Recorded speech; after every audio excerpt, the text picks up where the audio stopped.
I have this lovely little book here that's been sitting on my shelf forever, and I haven't played yet. So, and I find willing victims to play my shelf games every Wednesday now. So it's time to do some horror games, as I've been doing like a little bit of this month. But this is like the first really like very horror games. It's a game about horror actually. And yeah, I think as many do, I also have like this kind of little unsatisfied relationship with Cthulhu games. Like having played them and having good memories with them from when I was younger, but trying to play them again and not really finding them to be what I want them to be. So I'm pretty excited to try this. We can have like a small round of introduction, and if you want to tell us what you expect from the game or like anything you'd like to say, we can start with Colin. Sure. So I'm Colin Farron, coming in from San Francisco here. I've played this game once before with Misha. Starts last name with a B. It's a long name, and I'm forgetting her last name. Anyways, like about 8 months ago, and it was fun. It was a great, like, really interesting collaborative storytelling, and like the framework of the rules, like really kind of like helped create this story as we went. And I loved that style of play. So I'm looking forward to seeing what we tell together today. So, Paul, you can go next. Hey, yeah. So, yeah, I've got a similar history to what you were mentioning, like where I sort of played Call of Cthulhu about 4 or 5 years ago or so. I was always trying to get it to sort of tell sort of like stories that were like really kind of dark and kind of lots of like isolation and paranoia and madness and stuff. Like, because the whole thing about that game that interested me was like the whole sanity kind of mechanic thing, like people going crazy and stuff. But most of the games we played always ended up with like people like blowing up Cthulhu with shotguns. And it just really, I just felt really like unsatisfied and a bit disappointed with where the game's gone. So yeah, looking through this game, I think this is going to bring that kind of story, which I've been searching for a long time. Yeah, I hope it can deliver. Sabina?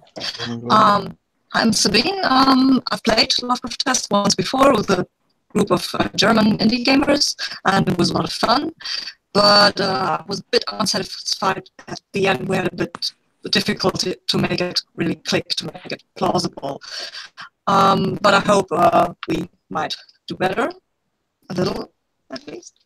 And I've also played some Cthulhu-themed live indoor role-playing games that were very fun. And sometimes they were actually a bit scary, so I'm hoping for that too. Cool. Yeah.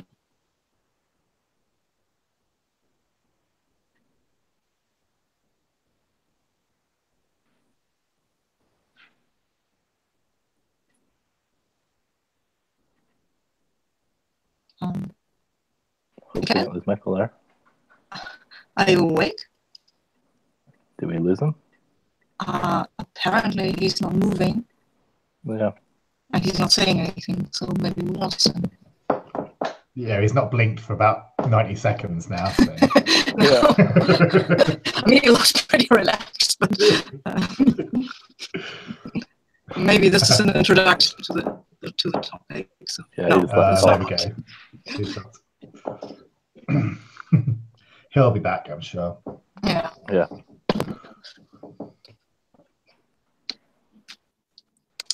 Well, there you go. Welcome back. Yeah, thank you. Cthulhu went into my internet for a little bit. Well, so I guess we can do the. You all have the teaching guide up. I think we're gonna use that for. I'm gonna start reading out. Yeah, we're gonna use this teaching guide to help us learn the game. We'll read out section by section as we play. We're not gonna try to learn all rules in one go, which is usually how I do stuff, I guess. So if you have questions, feel free to ask me. I have read through the book, and we seem to have actually quite a lot of shared experience for being a game I run for this format. So, but don't worry in the early scenes if you don't understand exactly how it's going to end up in the end, because it will come. Colin, can you read the next one? Sorry, like what page? What are we starting at? 154. 154. Okay, let me get to that. Aha.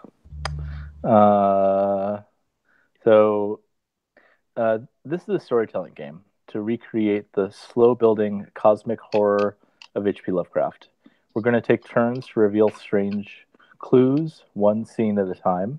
We won't discuss where the story is going, but after each scene, we'll privately leap to conclusions about what the clues mean, and then use those speculations to steer our contributions to the story. In the end, one of us will weave it all together into a terrifying tale. Cool. So, can you read the next one, Paul?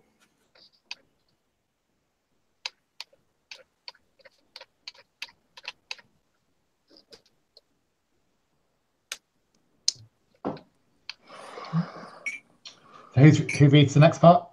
Which way around are we going? Yeah, you. Okay. Okay, let me find that. Okay, each scene will take turns to play the witness, the narrator, and the watchers. The witness is the main character who gradually uncovers a terrible, inhuman secret. They may struggle to overcome that secret, are doomed to fail, and perhaps to meet a terrible end. The narrator frames scenes, reveals strange clues, describes the people, places, and events the witness is caught up in, and plays walk-on parts. The watchers help the narrator by adding layers of atmosphere and horrifying details, and by playing secondary characters if required by the narrator. Okay. Cool. And lastly, I have the wrong document. I'm sorry. I have my own document. I cannot actually find where you're at. So, I can read it out and then send it to you when we're done for... Okay, thank you. It's the one in the drive, right? It should be, yeah. Yeah, okay. There's a link in the Google Doc. Google Handout. I have the game myself, so I thought I'd look there, but it's a different text. Well, I can go... before we start, we'll all have to have a clear picture of what kind of story we want to tell. Lovecraftian horror stories are about vast and caring universes full of lurking monsters, alien civilization, and terrifying gods that make human concerns seem meaningless. They don't include ghosts or werewolves or any of the monsters you see in classic gothic horror stories, folktales, or Hollywood horror movies. Lovecraft describes alien monsters, like those found in science fiction, and presents them as the denizens of an arcane horror story. The stars in space are vast and terrifying, not wondrous or inspiring. Lovecraft supports this with ancient tomes full of blasphemous secrets and sorcerers conducting sinister rituals to summon abominations from beyond. All of this is supported by tone reminiscent of Gothic horror, elaborate arcane language, forbidding, unfriendly locations, people hideous in the inside and out who serve their alien masters, and layer upon layer of relentless detail to heighten the tense atmosphere.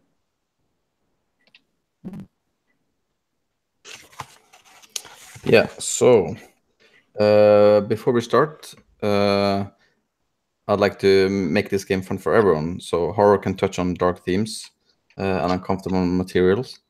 We do want any discomfort to feel consensual.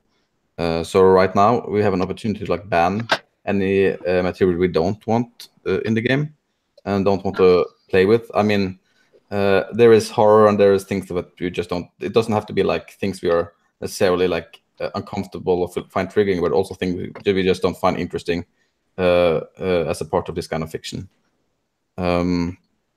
Yeah.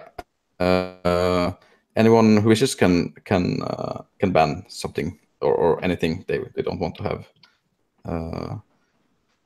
Yeah. Examples could be like overt allegorical racism, which is something that is present in a lot of Lovecraft mythology. Cartoonish depictions of mental illness, those kind of stuff, or sexism, most isms really. even for events that haven't been banned, there's still an opportunity to use the X card, which we will use for this session, as we do for most of the Gauntlet games and my games included. So yeah, does everyone know how the X card mechanic works, by the way? Yeah. Cool. So, is there any themes that anyone of you want to ban from the game? Yeah, I'd rather steer clear of any sexual violence or like rape or anything like that. I wouldn't like to have that in there. Okay. I personally also don't actually like to. I'd like to leave like the racist kind of thing out of it. I don't really. That's the thing I really don't like about Lovecraft. Writing itself, and I don't think this is the game I want to explore that kind of thing. It's a hard thing to explore. Well, yeah, especially when in a room full of white people. Yeah, also true. Yeah. Cool. If we have covered everything anyone wants, of course, as I said, there's also the opportunity to use the X card if something comes up. So the first thing we'll do now is to set the tone of our game. There's a few, even though like we're agreeing by playing Lovecraftesque that we're playing a game about like the Cthulhu style horrors. There's a few ways we could go. For example, you could like the default one is like the default creeping horror kind of slow brewing, weird and like yeah, kind of horror. And then you could also do like more parody of it, or like a heroic one where there's actually a possibility that our investigators might succeed at doing. We don't want that. I think Paul already. That'll be Cthulhu and shotguns and stuff, isn't it? Yeah. I could go heroic in any other game. This game is for making it not heroic. Yeah. I'm just gonna suggest like that we do the default creeping horror kind of Lovecraft. Yeah. So yeah, the next thing we'll do is to like place it in time, like what kind of era it is, and also our main location, or like where it's geographically. Does anyone have any ideas for this or preferences?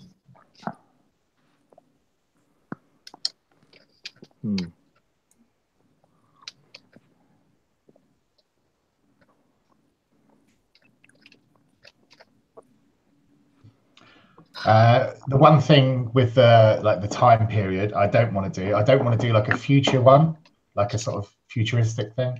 Because I literally just watched like Event Horizon about 2 days ago, so I'll just be like copying that like totally. Yeah. I have like two kind of like things I would be up for, like either doing like the classical 1920s kind of aesthetic, or actually doing like a wartime Cthulhu, like a Second World War Cthulhu, which is something I don't know, it's an aesthetic that I haven't scratched yet, but I'd be up for both. I'm game for it. Would you do? I think it might be interesting to do like wartime Cthulhu, but like not on the front, like something like in like London during like the bombings. Yeah, something like that. That's what I was thinking too, with all those barrage balloons in the sky. Yeah, I like that. If like with like V2 rockets and shit like that. Yeah. Cool. So World War II. Are we also saying London, or do we have one? Is there anyone who wants any other like suggestions for that? The one reservation I'd have about setting it like in London, like during the Blitz type thing, is that it's gonna be quite difficult to sort of bring the kind of like the sort of isolation type affair of it. Like, that's true. So I'm open. Yeah, I have like this picture in my head of this like secret military, or like this small like town with this military base, like Scottish Highlands or something like that. That sounds fun. Okay. Yeah, I like that. Let's find a name for it. We can just get. I mean, we can just. Let's see.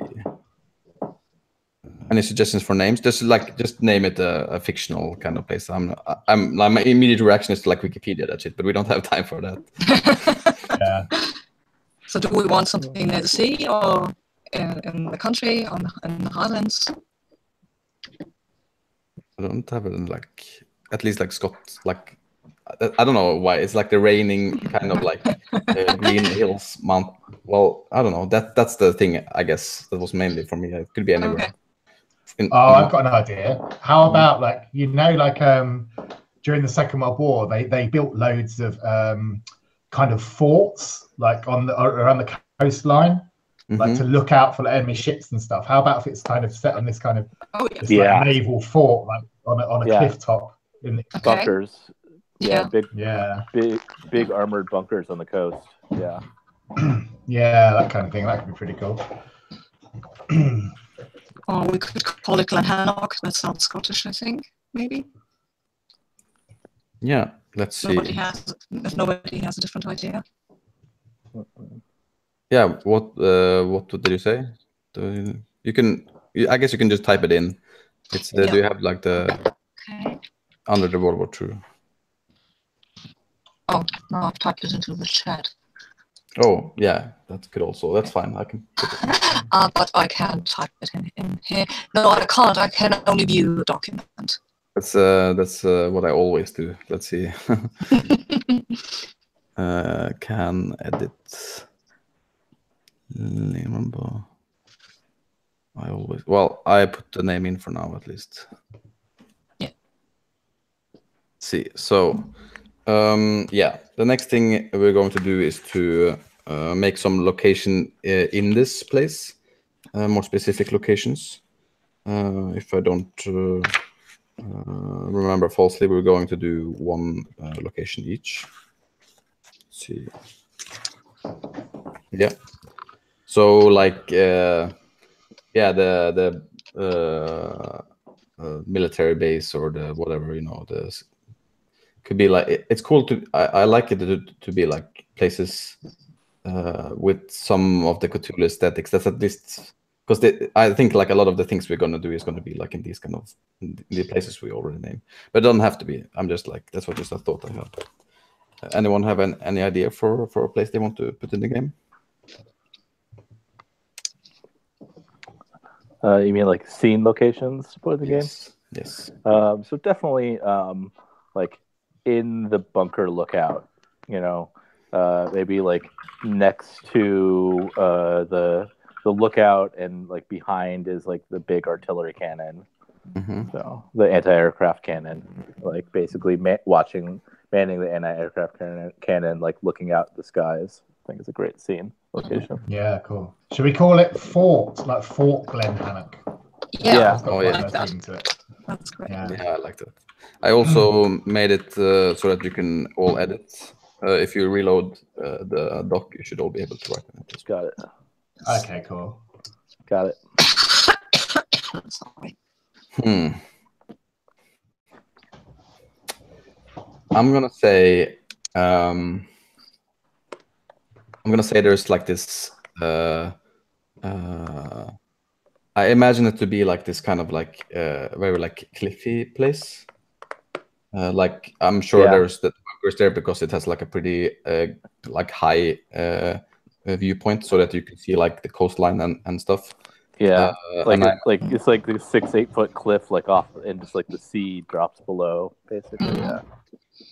Yeah, and I think there is this. I want it to be like this kind of like cave that goes like down in like down by that you have to climb like all the way down. Yeah. I'm sure there's like some kind of like secret supply depot, like army supply depot or something. That they put like. Maybe it used to be an old cave that like smugglers used to use to like hide or something like that.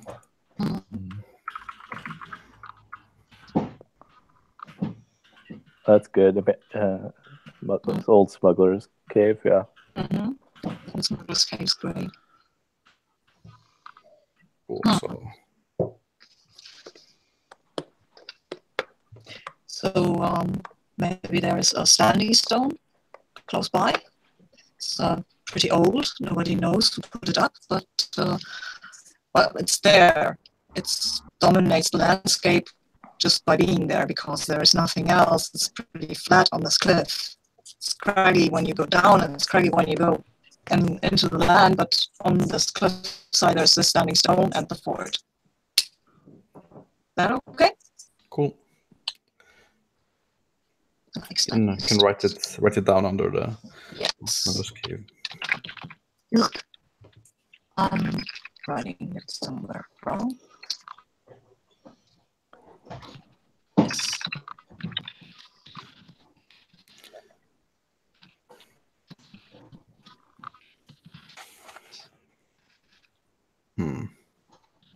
Do you have a location, Paul? Yeah. How does everyone feel about like to basically have it so that it's not just purely set in this kind of fort? If there's like a really small, like dilapidated village, like sort of just like a mile down the coast. Yeah. Yeah, I like Like it's maybe that's Glen Hannock itself, the actual village. Yeah. And there's like what, like this, it's got a population of like 40 people or something. Yeah. You know. I can't understand them because they speak in Scots. Yeah. Okay. Yeah. So yeah, actually, I'd like to get a bit more specific with the location, and it's the village, the one and only village pub in this Glen Hannock village. Yeah. I was about to say the exact same thing. Yeah. And I'm gonna a name. Can we call it the Hanging Lamb? I love that. Yes. Yes, we can. Yeah. The Hanging Lamb. Cool. Put it down on the sheet. Okay. The Hanging Lamb. I like it. Yeah. So that is pretty much like our setting, at least for now. Great. We have a good place to get haggis. It's great. Yeah. Hey. I'm not gonna get into a haggis debate right now, but I'm taking it. I approve of haggis. Yeah, I do too. Wasn't that terrible when I had it last year? So. And now we're gonna make the name and role of the witness. So this is our main character, our shared main character for the game, and like why they are at this place.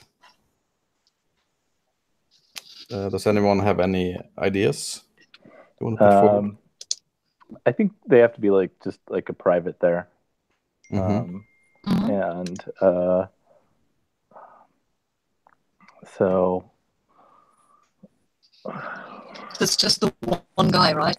There's nobody else at the fort. Well, there's other people at the base, but we're talking about the one main witness, the one main protagonist. Yeah. Oh, I got an idea. Yeah. How about instead of just the private, if it's like the radio operator who's like listening for like all the messages like coming across the radio. I like that. Because there could be some really weird shit start coming across the radio waves and stuff. Yeah, that's cool. Yeah. Is this, depending on where we are in the war, is this person also a radar operator? Yeah, why not? Sure. Because then they could like see weird things on the radar. So later in the war, when we when we discovered radar later in the war, basically. Yeah. Yeah. I mean, like in a base like that, they would probably have like this like one platoon or something. No, not a platoon, like the one like squad that mans like the whole like commando center, pretty much. That would like do all this stuff.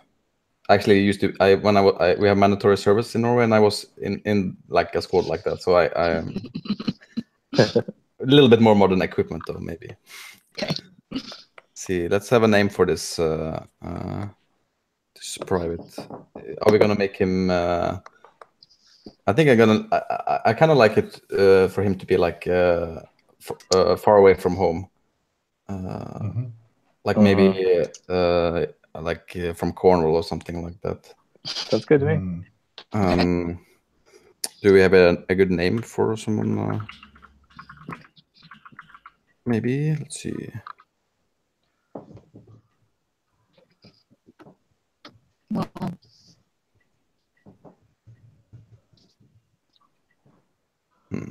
I think I have a name. Let's call him Patrick Day, Private Patrick Day. okay. I know a guy named Patrick Davis. That's a bit confusing. I'm sorry. That's fine. You can change the first name, I guess. Okay. But I like Day. Peter? How about the Jethro is a very Cornish name. Jethro. Ooh. Okay. Like that. Like that? So Private Jethro Day. Yeah. Yeah. Right.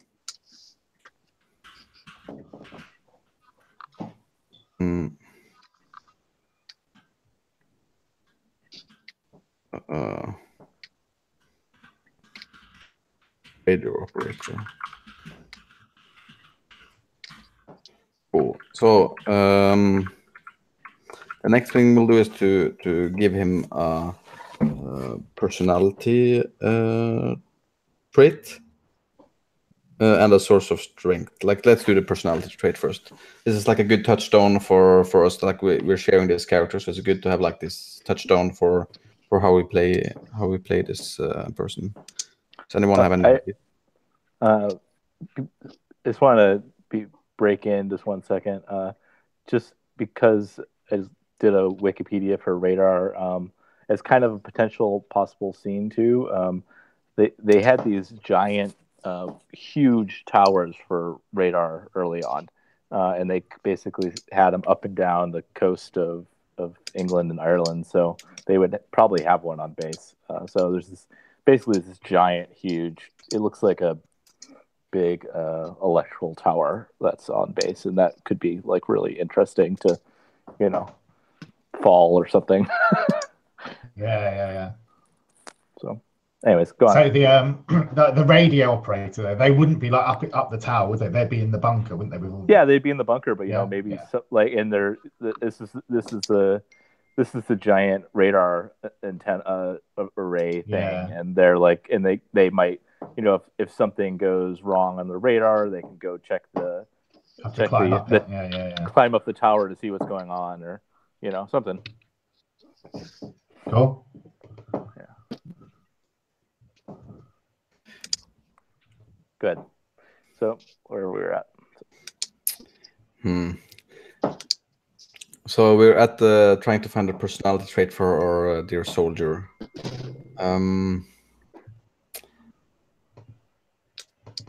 I like, maybe I was thinking maybe having him be like a friendly or something. That's a good name for gregarious kind of person, I guess. Mm-hmm. That sounds good. Yeah. Just to not have a typical soldier personality trait, I guess.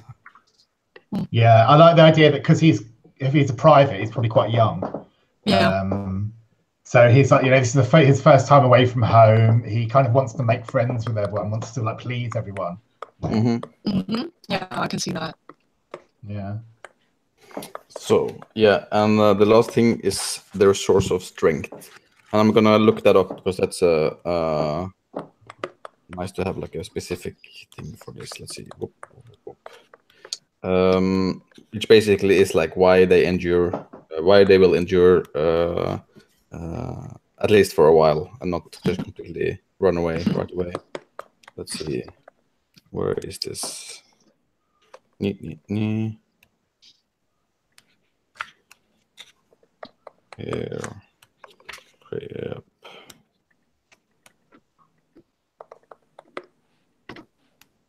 Here it is. What keeps the witness grounded and forces them to continue against all odds. Could be another personality trait or something external, like religion, family, or so on.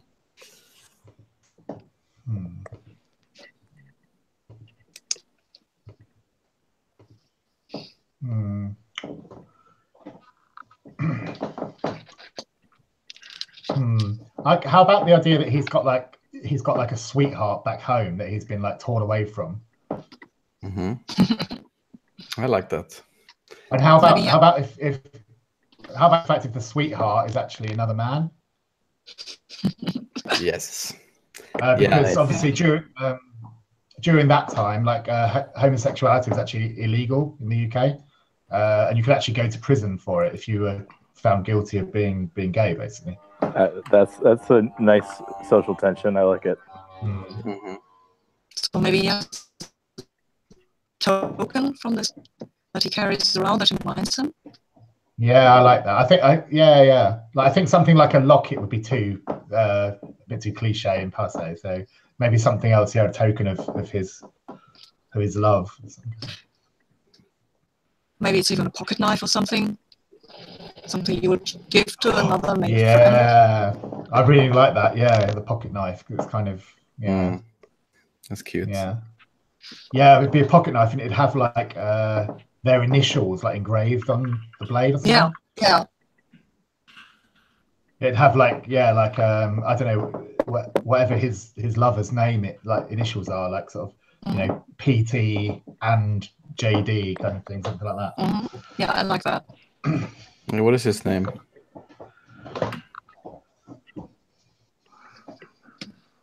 Maybe Tom something. Yeah. Tom Jones? No, that's Tom. Thomas Peterson. Yes, that's there you go. Thomas Peterson.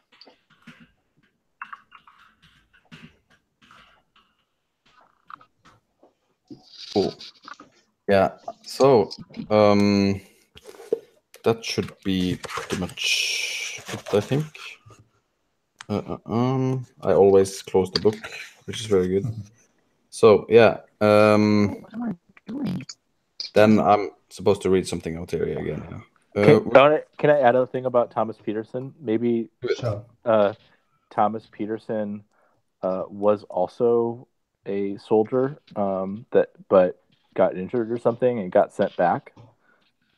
Yeah, I like that. Like, I think it's like a little later in the war as we're doing like the radar and stuff, like these radar stations. That's kind of like that was like a big thing in like the British victory with the like developing that technology. I think it would be cool. Yeah, to have, like, a part of that. I was looking up radar. Yeah. They had some early on, but the later radar was really good. So yeah, that's basically was one of the things that made it and more portable. I really like the idea that Thomas Peterson, was a soldier who was stationed down in Cornwall, and that's where he met Jethro. And like Thomas is a lot older. He's like maybe like in his kind of late 20s, early 30s. I like that. Yeah. Yeah. And then they obviously met, and then Jethro got shipped out up to Scotland and kind of tore them apart. I like that. Yeah, I like that too. I think maybe Thomas was like he's probably like has a grade like sergeant or something. It used to be. Yeah, I like this. Cool. Okay. Thanks for adding that. Great. So we're nearly ready to start our story now. Our first scene has to contain a strange clue that hints at the horror to come. So if anyone has any idea about the first clue, then don't tell us the clue. But you can be the narrator for the first scene. And at the end of the scene, we'll pass our roles. Narrator, witness, and a watcher to the person to our left. So I'm going to like do a short explanation of like how this game is going to go. It's like 3 acts. The first you can also see in the scene tracker. The first one is like investigation, and all the scenes will have 1 clue, and that's pretty much like to establish like what could possibly not really what's going on, because we don't really know that until the end, but like start working towards and establish things weird things that is happening to make some tension. And it will be 6 scenes supposed to be, I think. 5 scenes, I guess. Yeah. Well. So, and then after that we'll have 2. In the part 2, there's 3 more scenes possibly, where we also can introduce like these special cards, and which can like break the rules of the game a little bit. Like the rules down is down under our settings, which it could be good to look at for a second. Like we're not supposed to like introduce things that are like overly weird. They're supposed to be able to be explained rationally. Like we're going for this like slow, creepy kind of vibe, and it's not like we're not gonna have like UFOs floating over our military base or anything. It's the weight of the combined clues which will make like the weirdness escalate slowly. It's like a slow burner, pretty much like a Cthulhu mythos often are. A creeping burn. Yeah. There's no violence against humans, are not supposed to be narrated, nor any direct evidence of violence. For example, like a mutilated corpse. You can do like indirectly and but not reliable telling of that. Like for example, from like a unreliable sources, having heard about mutilated animals in the forest in a weird way or something like that. That's possible. Yeah. Or a scream or something like that. Yeah. Basically. And first-hand accounts of supernatural things and of violence against humans should, that's pretty much what I just said, I guess. Should be oblique, and reliability of them should be in doubt. And no attacks on the witness, including theft, sabotage, or destruction of property. They will have their fate in the end. For our last scene, which is the there's a like last part where you do like the journey into darkness, which is like a journey to like the place where the final scene happens, and then the final horror and then the epilogue where we describe like what happens after with our witness, if they even exist anymore. So, do we have any questions so far?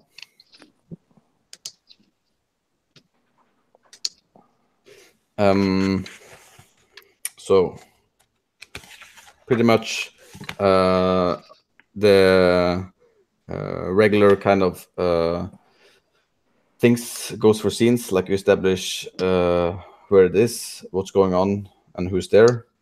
Usually, like the narrator will be establishing all these things. If there's more than one NPC present, like if there's one NPC present, the narrator will usually play them. If there's more than one, they can also delegate some of them to the watchers. But it's important that the watchers, they are not supposed to like really direct the scenes, only add flavor to them. So typically things would be like, for example, I would, as a narrator, ask one of the watchers to like, how does it look inside the hanged lamb? What is scary about such and such? Mm-hmm. So pretty much like adding detail. I'd also say, like, because I listened to like an actual play of this today, and one thing I noticed was that the watchers kind of got a bit left out, kind of, because it's like narrator and witness a lot of the time. So I think it might be to kind of like break the general rule of the Gauntlet, which is like don't talk over somewhere. If you're the watcher and you've got an idea for a little detail, like just jump in and don't be afraid to just go bang and jump in and say it. Yeah, there's actually a tip for how to do it in the book, which is what was play tested in the Gauntlet, which is like if you have a thing that you want to add, raise your hand if you're witness, and then narrator would like direct to you. Also, if that's also like a thing you do if you're the witness, when the witness is playing, of course, the witness saying what they're feeling and thinking and doing. If you are narrating thoughts and feelings, also do that, so that we know that you're not talking it out loud. Okay. So rather than just jumping in, we'll put our hands up like that. I mean, both work fine by me, but I think that's also a good way to do it. I think. Yeah. Cool. And any questions? No. I think we should be okay for trying a round of a scene to see how it works, and then if there's something we're wondering after, we can address it, or even in the scene. I guess it's just fine. Anyone have an idea for a clue?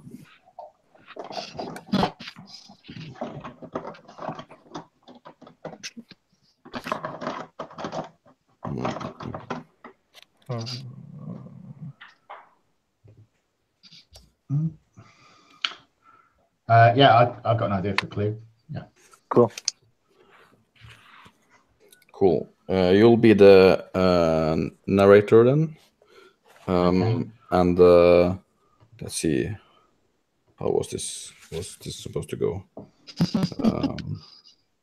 I guess we'll just do the next one. We have the table order on here, right? Yeah.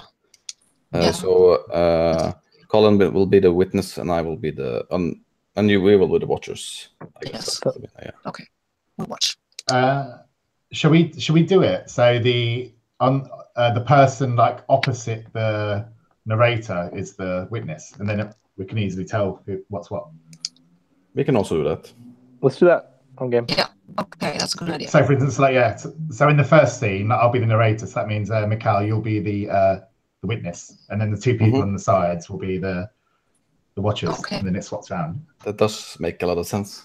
Yeah. Okay. Yeah, because then it kind of pops around a little bit more, which is nice. Yeah. Yeah.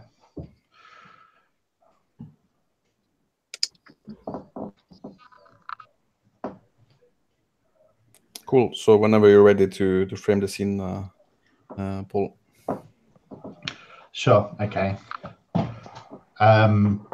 So the scene opens on a dark, stormy night, and we see the cliff top kind of fort and the big the radio tower, and the sky is really dark and overcast. There's big black clouds kind of rolling in off the sea, and the sea is really it's really violent and aggressive, and there's big waves rolling in, crashing up against the cliffs, and there's the occasional crackling of lightning that kind of silhouettes the radio tower. And then we'll cut into inside the bunker, and there's Private Jethro Day, and he's sitting there at his little kind of radio and kind of radar kind of desk that he's got set up, and he's got his kind of headphones on, and he's sort of listening intently to the scanning through the radio waves, trying to drown out the sound of the storm outside. And his who would be the kind of supervising officer, the guy who the soldier who's in charge of the entire fortress. You can ask the witnesses, I guess. I'll jump in with the name. William. We'll make him Irish. William McKenney. Yeah, that would be Captain McKenney to me. Okay, Captain McKenney. Yeah, so Captain McKenney, and he's really, really by the books. And even though this is a really remote base and haven't really seen much in the way of planes or anything, very much like keep like everyone has their schedule and everyone has to like be on point and whatnot. Yeah, definitely. Mm. So Captain McKenny sort of comes into the radio room. Who wants to play Captain McKenny? I can do that. Great. I guess. Yeah, I'm Captain McKenny. Yeah, I think as Captain McKinney comes in, you see like Jethro like has this reflex to stand up and like salute him, but he knows that of course when you're on radio watch you're not supposed to do that because you're on a job.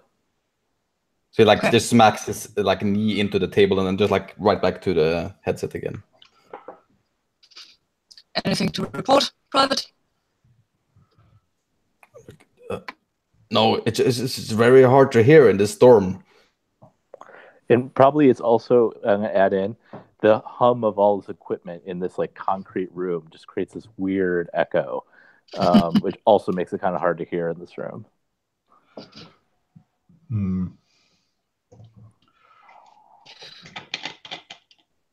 Well, then continue. Good work. Yes, sir. Like, I think like you see this. His like note. He has like this pad where he's like supposed to write like transcripts and stuff. Where he's like starting to draw things on instead. And it's just like I think you can see like the shot from like his hand over while you see like in the background. So it's like, you know, he's on the night watch basically. He's like, you know, it's kind of 2 o'clock in the morning, and he's sort of scanning through, listening for these radio signals. Like the occasional communication comes across the air from like a sort of a local sort of fighter pilot, like a fighter squadron that's kind of flying by and stuff. But generally it's just silence. There's just the crackle of like static like in his ears and the rumble of thunder and the echo of the radar, the beep beep. Yeah, totally. Yeah. And then before he knows it, he's fallen asleep. He's fallen asleep at his desk. All the monotony. Yeah. Oh, Yeah, just not monotony, supposed to do that. No, he's not supposed to do that at all. And he, you know, he starts to dream. You know, he starts to dream of he can hear you know, he knows he's asleep, but he can hear the beep, beep, beep, the radar sort of still going, like, and then this, what sounds like a voice, like comes over breaks the static, and it comes over the broadcast. And he can't tell. It's that moment where he's, you know, you can't tell if you've kind of woken up for a dream or if you're still dreaming. And there's a voice that comes through, and he recognizes the voice, even though it sounds like it's from far away, and it's barely like there, kind of crackling through the static.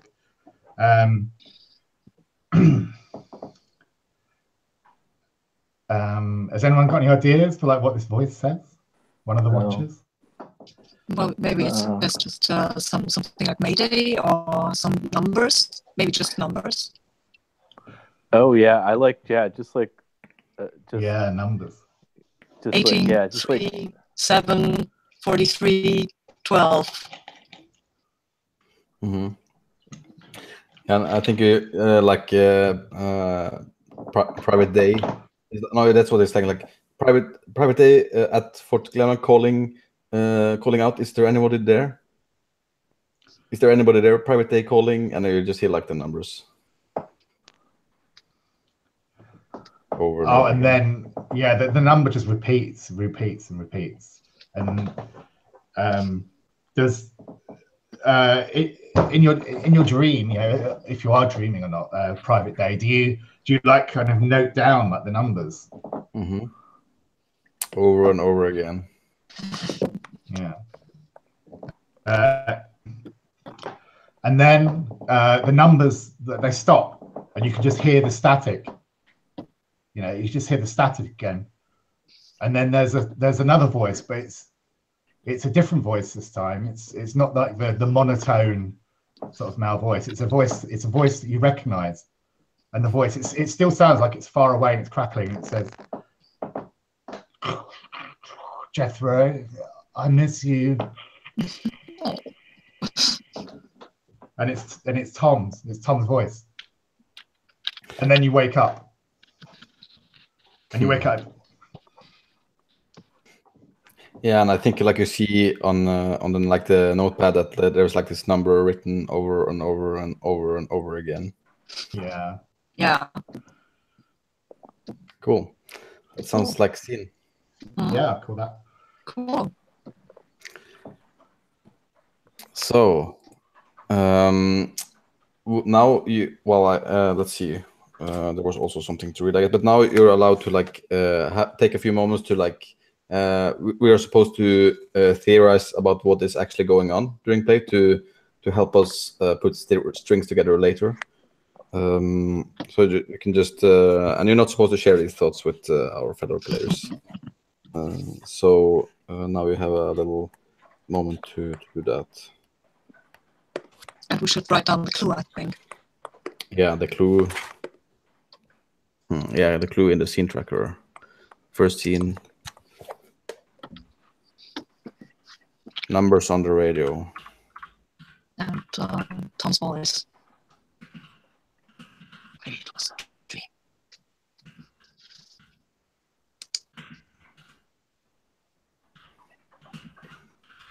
Yeah. So, let's see here. Oh, right. We skipped an entire section of text here, I guess. Well,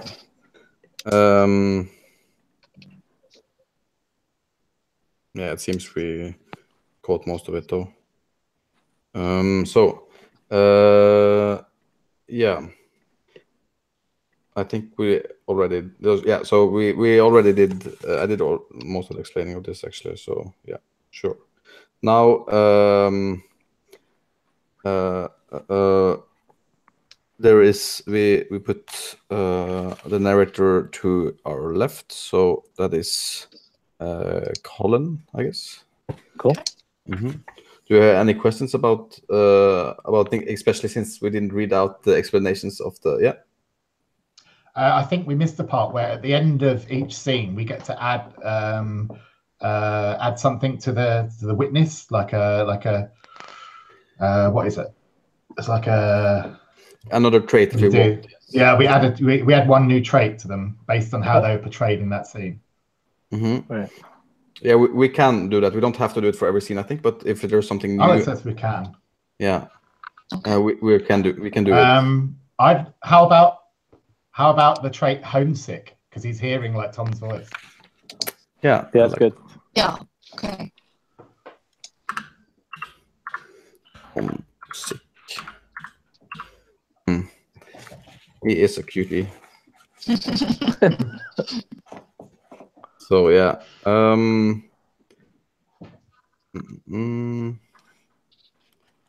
Yeah. So after each new scene, we can add one new trait to the witness index card based on how they were portrayed in the scene. And now it's time to consider what we think that the true horror might be. We're going to be making some pretty wild guesses, especially in the early stage. But we shouldn't let this hold us back. Instead, leap to a conclusion and as fully developed and as specific as you can make it. And write it down in a couple of sentences. And don't show anyone else. We'll update our ideas at the end of every scene. When we're narrating, we should base our clues and other contribution to the story on these conclusions. So pretty much like, it's a pretty interesting thing. I'm gonna just to see how this goes. At the end, we'll use them to give us a strong idea of what the final horror will be. Okay, so do we just like? Do I just write this down on like a pad of paper I got here, or does it need to be like on an online document? No. Yeah. No.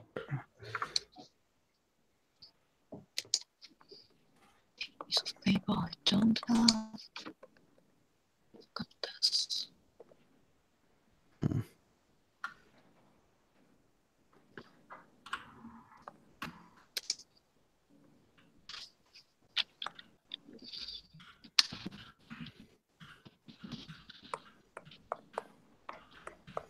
This is what we as players think, not as what we think the witness thinks.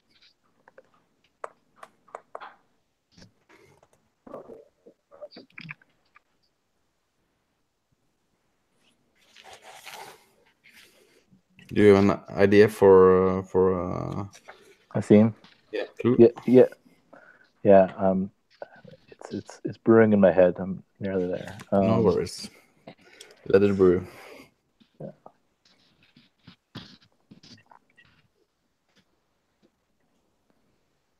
While that's brewing, might I take a small break? Yeah, sure. We can have a let's just have a 5 minute break. Sounds good. Actually. Yeah. Thank you. Bye. I'm gonna refill my tea. Yeah. See you in 5.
I'm back.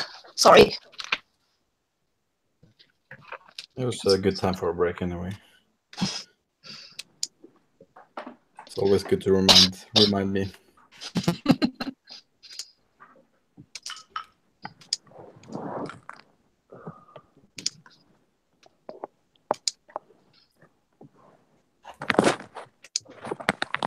There you go. Hi.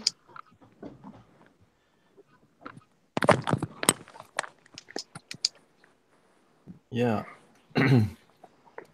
So, it's the brewing of both I got tea something. and good. Yeah, I got something. Okay. Great. So I want to set the scene. I want to set the scene in the bunker with the aircraft gun.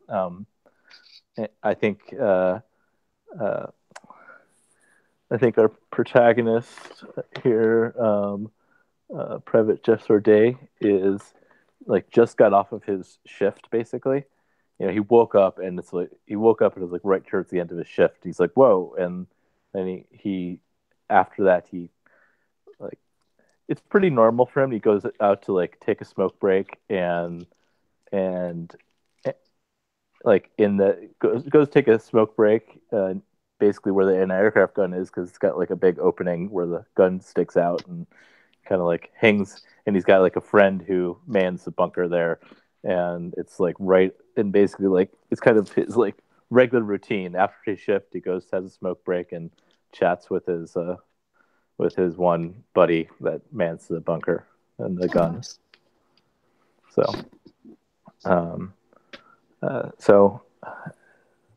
that's where we're at. And the takes a step out, and his buddy. Who's his buddy that mans the bunker and gun at night? Just like a small thing to add. Like generally, if there's only one other NPC in the scene, the narrator would play them. You don't have to. You can also delegate them. But I'm just. Yeah, like in the very least, like who wants to give a name to this chap? I have a name. Okay. Jamie Henson. Jamie Henson. Yeah. Jamie would be a private as well, wouldn't he? Yeah. Yeah, totally. Yeah, I like that they're both quite young. Yeah. And we'll make Jamie. Jamie's a little like just constantly a little nervous, even though like nothing's happened around, or, like while he's been here. He's always just like, kind of watching the skies and always talking about like what if the day comes, and and yeah. I like the idea that Jamie's got this really bad nervous tick. He's like constantly biting his fingernails. Yeah. Okay. That's good. All right, cool. So, Jessero walks out, and takes out a pack of smokes, and what do they say? Oh, well, he says hi, and he offers Jamie a cigarette, because he secretly hopes that Jamie will stop gnawing at his fingers. yeah. Jamie's totally smokes, staring up at the sky, like biting his fingernails, and like goes, like he notices he's always startled. Like he's like, oh, he's just startled, like, oh, hey, buddy, did you fall asleep? No, I'm watching. I'm dedicated watching this. I don't want anything to happen. Okay. He, like, grabs a smoke, and both light up. Yeah, I'm very glad you're so alert. I mean, it's the middle of the night. Nothing ever happens. I swear I might have napped off. You napped off? No, I not just, had dropped a little. Didn't really nap off. Yeah, but, if something happened on the radar and you weren't around, worse if like Captain McKenny saw you. Yeah, that man. Well, I don't know. And did you see anything or hear anything? No, I mean it's normal. It's in, I mean, something may happen, but just saw. I mean, yeah, but saw. I've been, my one fun. I like to track the shooting stars. I saw one tonight. You saw a shooting star tonight. Yeah, I mean they happen a How lot. did you do that with the storm? Well, it was like right before like the storm came in, basically. Okay. Shooting star. Wow, did you wish for something? Like, yeah, I wish we weren't attacked ever, and just kept peaceful. That's the same thing I wish every time. Okay. Oh well. Yeah. So the lightning was set the scene. Like the lightning is cracking down, and the rain is going, and then like he's kind of like looking up at the sky, and he's like, and you had mentioned like, how'd you see a shooting star? And you don't really remember a time. It's been like raining like constantly for several days, and he says like the rain broke at one point, and you're just like, when did that happen? Yeah. And you're looking up at the sky, and then like, and suddenly the rain just does break, and like the rain stops, the lightning stops, and it's a bit of a clear sky. Wow. And like you're looking up, it's like, hey, see, yeah, it breaks.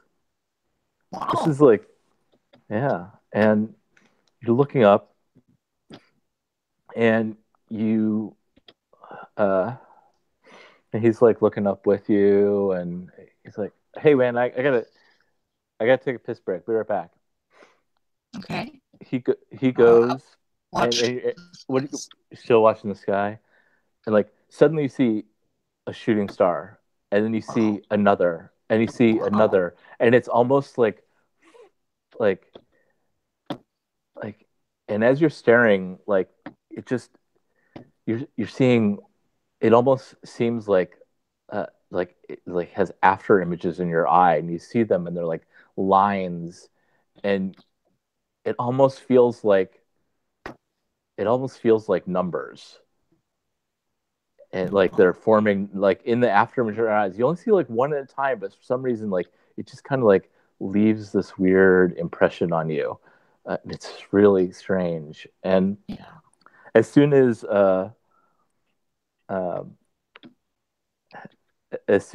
like Jamie comes back in, suddenly just like that's when like the next like this clouds seem to like go over, and the rain starts to come up again. Wow, and Jamie's like, hey, do you see any shooting stars while I was gone? Yeah, I saw some, and I made a wish. What'd you wish for? For my sweetheart. Oh. In Cornwall to be okay, really. Yeah, you've told, like, what was your sweetheart's name again? Thomasina. Thomasina. Yeah, that's weird name. That's yeah, strange name. Yeah, well. Is that Spanish or something? I don't know. I mean, well, I just call her Tom. Oh, all right. Well, it's regular Tom girl, huh? Yeah, kind of. Yeah. Well, can I just say, like, when you say the word Thomasina, when you say the name Thomasina, like the weight of the pocket knife in your pocket seems to increase about tenfold, and it feels like it's really weighing your pocket down. Yeah. Nice addition. Yeah. Well, I'm not that comfortable. So, do you have a sweetheart? I'll try to change the topic. Yeah, totally. It's like, nah. I mean, I kind of had. I mean, it's kind of looking, but I'm just kind of in that constantly looking mode. I'm not like settled down or anything. Okay, well, you'll find someone. Yeah, well, out here, we're not gonna find anyone out here. Well, maybe. I mean, that's the town girls. nearby has what, 50 people? Yeah, maybe they got the pretty girls locked up in a cave. Yeah, because there ain't no pretty girls down in town. They're all like old ladies, or close enough to see my mom. Yeah, well, that's true. Well, and secretly, I feel pretty relieved that there are no pretty girls in that town. I have to pay attention to because, yeah. Okay. Well, I'll and we'll say like this is kind of like the time like you just finish your cigarette. You usually stay for one cigarette. Yeah. And so, you put it up. You kind of like what do you do with the cigarette? Do you like toss it on the ground? Like how do you put out the cigarette? I think I really just toss it on the ground and stomp it out so it won't start any fires. You stomp it out and like that kind of like that like flash of the sparks of the cigarette just kind of like scatter out from your foot, and it like creates the same like suddenly it creates that same after image of all of the shooting stars and the lines in the sky, and it just like it's there for a second and then blurs away. Okay. It just like startles you because like suddenly like you're just like that's all you see. It's just this weird like almost chaotic yet grid of lines. Yeah, so I think Private Jethro Day will go and write a letter to Tom, like he writes those letters like a diary. He doesn't send That's them, great. but he writes them about these stars and these numbers. We'll call it a scene there where you're just going to go start to write a letter. Yeah. So cool. Okay. Was there a part where at the end of a scene you have like a short moment like with like the witness like about their thoughts and their feelings? Is that something that we missed? I think that we miss a little bit is that you're also when you're playing the witness, it's good to like all through the scene say what you're thinking and feeling. Mm-hmm. So why don't we do that right now with Sabrina? Like, what was the witness thinking with like seeing these weird lines and numbers and like thinking and their lover and well, he was. I think he was just thinking that he didn't know what to make of it. That's why I didn't tell it. He wanted to actually kind of ignore what was going on because that was very weird, and he maybe thinks it's just the isolation or that he's just a bit strange, and he just wants to ignore that something weird is going on. For now. Does he mention anything about the numbers or the stars to Tom in his letter? Yes, he will do that. Definitely. Cool. I said that he would write everything down. What has been going on with the numbers and the stars and the wish. And the fact that he lied about his lover's name. He'll write that down too. He's ashamed. Yeah, so we'll have a few moments to think about our jumping to conclusions here. Let's jump. Let's see.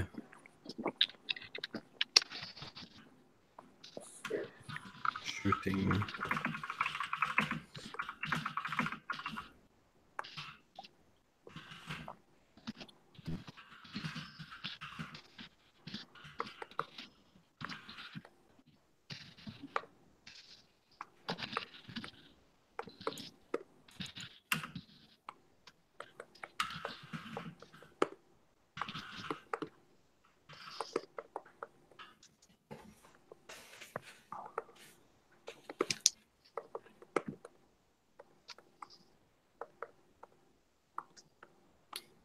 I already have an idea, actually.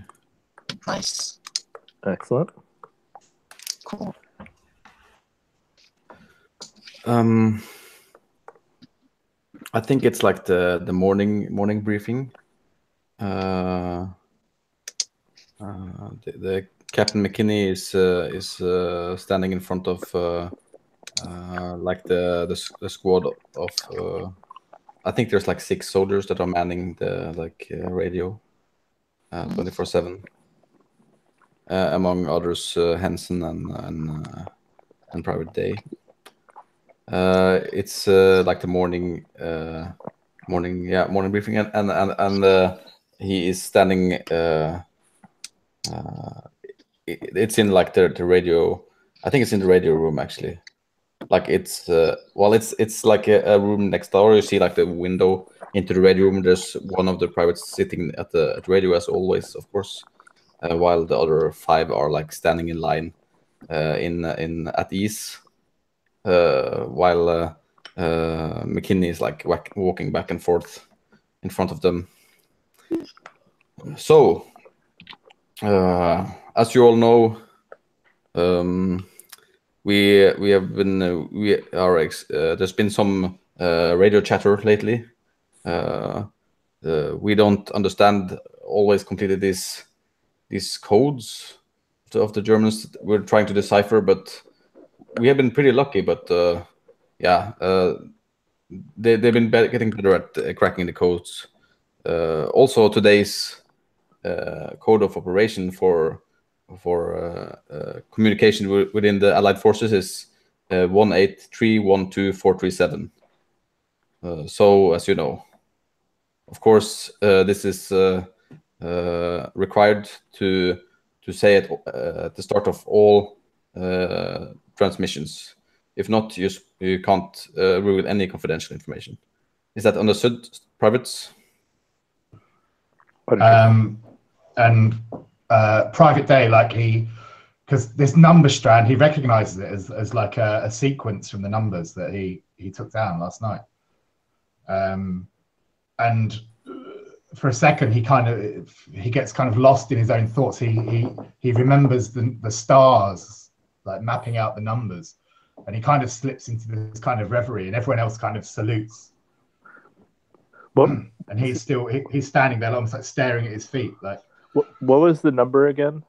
I was curious. Just 1831247. So I wrote it down in the chat. It was these numbers that were great. set. It's just kind of like good to have it. Okay, thanks. Private Day, you have had the night shift, so you're allowed to go to your bunk and sleep for a bit. You'll be expected back on to report to me at 1600 hours. The rest of you, you have duties. You know what to do. Is that understood, privates? Sir. Good. You may retire. So Jethro goes back to his quarters, and he starts like kind of like I don't know, polishing his boots and kind of checking his kit, and doing anything to basically take his mind like off of thoughts of the fact that he's had to lie like about Tom. He feels really guilty inside that he couldn't be honest and admit like his name. So he gets up, and is he on he's on kind of leave for a bit now, is he? Mm-hmm. Sure. Yeah. Okay. So he gets up and he can't he paces around like his I guess they're in like a barracks, aren't they? Like kind of bunk beds and stuff like that. Does somebody want to describe? Does one of the watchers want to describe like their living quarters? Sure. The living quarters are it's all still like concrete walls. There's no windows looking out in the bunkers. It's all the privates just get like it's not and just like it's totally bunk beds with wooden crates towards the end where people have their stuff and whatnot. It's pretty tight in here, just because it's a small facility, and so there you go. Okay, so he's like kind of alone, like in the dorm. And he sits down on his bed, tries to read a book. Yeah, he's got like one book he's brought with him. And he's, he tries to read, and he's just staring at the lines, and it looks like the kind of the letters on the page are almost kind of rearranging, and he just can't concentrate on it at all. So he gets up. Say, do you want to take over, McCann? Yeah, I think like as you like almost fall asleep again over your book, there's like this light flickering, and it like flickers once, flickers twice, and then like the lights go out, and it's pretty early in the morning, so it's completely pitch dark because there's no windows, and you hear this like I think you hear like the something like it's running around, like bumping into the door, and right in front of you, but you can't see it, just for a second, and then like back out again, and the door like slams.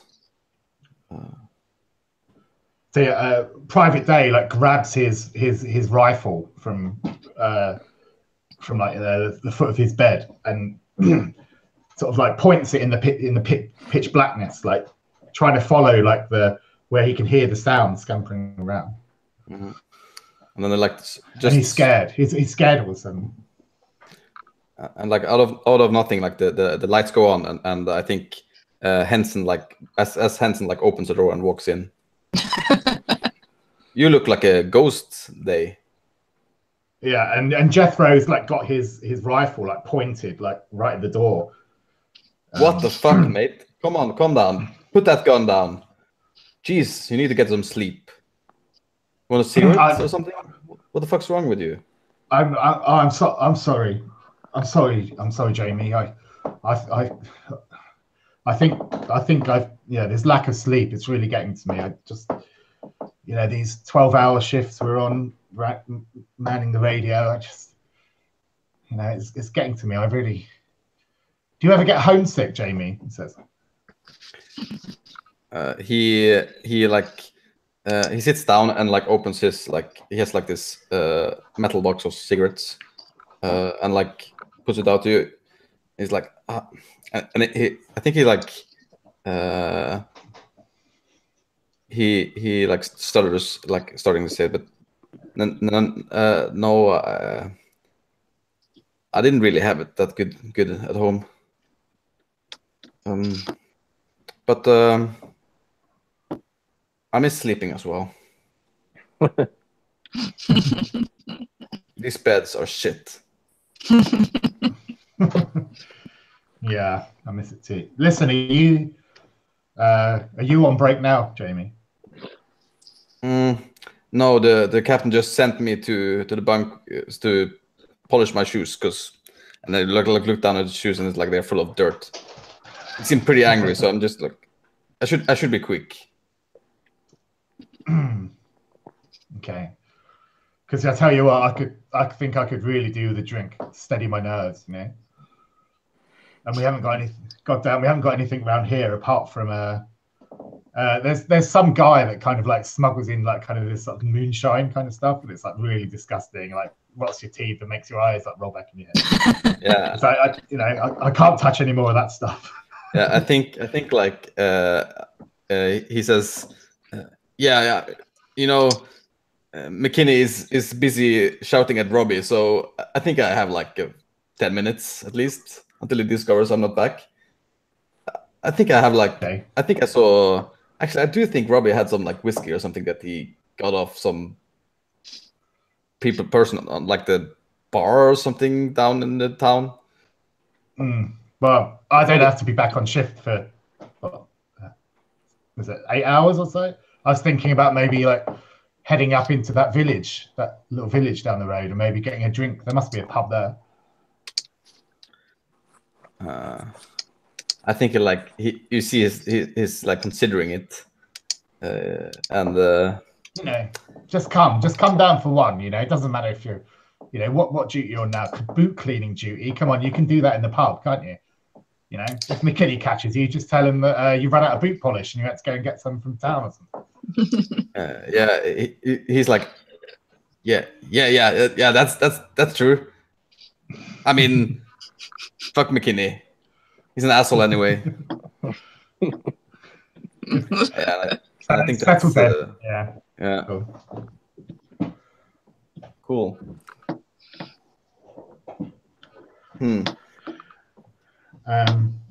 So yeah, so you know, Jamie is feeling, he's feeling glad, he's feeling optimistic now. He's, you know, he's made a friend. You know, maybe this budding friendship will like take his mind off missing Tom back home. So he's feeling quite hopeful at the moment.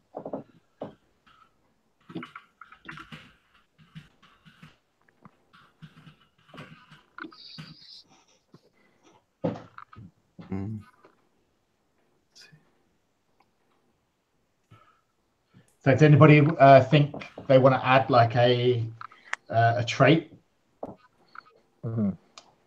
after that scene?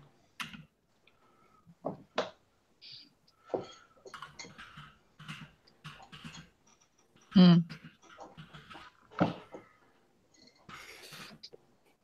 can't think of anything.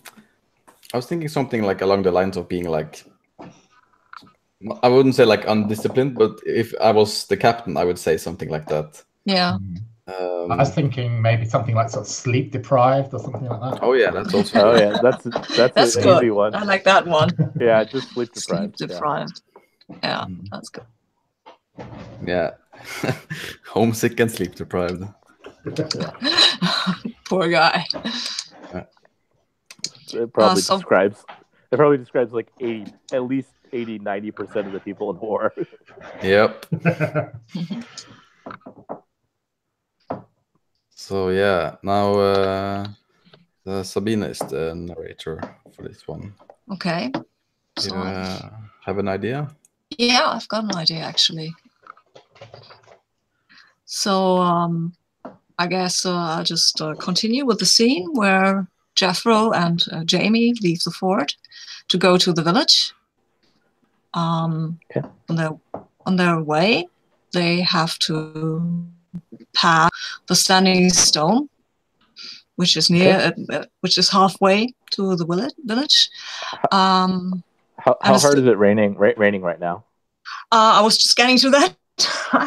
A good question. It's not, well, it's Scotland, so it's raining, but not very hard. Okay. It's a gray day. Sky is down, overcast. There are some darker clouds on the horizon. The sea is pretty tossed up. There are some seagulls flying around and crying. Almost, well, if you really concentrate and if you're really sleep deprived, you might think you hear something like three, but maybe it's just the imagination, who knows. Yeah. But what really strikes you is that these seagulls, they won't go near this the stone. And when you're coming closer, you can see that the stone has these symbols on it, and they're pretty weathered and weather beaten. And Jethro, like, can I just say the birds that are all flying around, they kind of land like on the ground and peck around, but they kind of, it's almost as if there's like they won't go within like a sort of like 20-foot diameter of the. So there's like a ring of like birds almost like around the stone. Well, I like that. Yeah, that's pretty strange. And Jethro sees all this and just starts like turns like, hey Jimmy, have you ever checked out that stone? Yeah, well, Jamie is he looks at the horizon nervously, And yeah, sure. Okay. I want to take a closer look at it. So like, okay. Yeah. So like angle off their walk, off the road, and start heading towards the stone. Yeah, it's a big stone. It's maybe 1.5 times higher than you are, so about 2.5 meters. I don't know how many feet these are. Some. Let me see. 10 feet maybe. 9 or 10 feet high, and it's dark. And there are these symbols. They almost remind you of these shooting stars a little. It's like he's just really just kind of like really looks and is kind of confused for a second. Like this kind of stops and then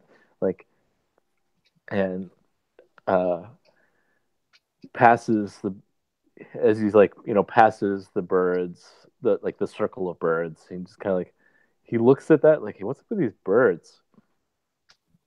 And just he doesn't even stop for the answer from Jamie, and walks up to the stone and just starts outlining them and just kind of touching his finger along the carvings. How old do you think this is? What happened? Good. Well, Jamie, he looks just around nervously at the birds and at the fort and says, we should hurry, man. Actually, we'll have my head for this. And as Jethro reaches out for the stone, he can feel sort of vibration. Like there is a very, very deep, low tone coming from that stone, something you can't hear, but you can feel. Like that it's vibrating or something. Feels strangely electrical, almost. But there's no spark or anything when he touches it. I'm gonna say that this strangely the stone reminds him of the hum of the radio equipment and equipment in the room. And he just his hand, he feels that his hand kind of jumps away and then touches again, because it feels almost he's been used to that kind of the hum and that low sensation of the equipment that he just says, because he leans on his desk there at the radio for hours at a time. So it feels odd that this is doing this, but at the same time comforting, because he's just he knows the sensation. So he's kind of confused, and he turns and he's like, Jamie, put your hand on this. I'm not putting my hand on this dirty old rock. Fuck, man, what are we doing here? I thought you wanted to get a drink. Come on. It's vibrating. It's vibrating, just like the radio equipment. It's weird. Oh, okay, if you insist. And Jamie goes up to the rock and carefully, scaredly, cautiously, that's the word, puts out his hand towards the rock with his bitten nails, and he touches it, and then he pulls it away like he had an electric hit. And you hear at that moment when he touches it, you hear a very, very high tone in your ear, like a tinnitus. Just when he touches it, but the birds, they all fly away. And you want to say something? Sorry. I was going to say, when Jamie touches it as well, so when there's two hands on the stone, the temperature of the stone kind of rises a really small amount. It's barely noticeable, but it just kind of gets slightly warmer. That's great. Great.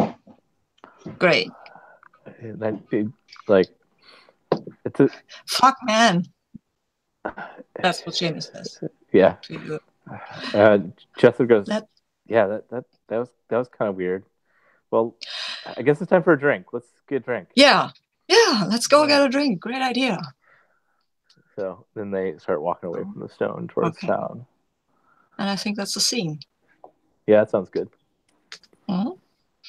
So did we learn anything about Jethro? I think he's a bit,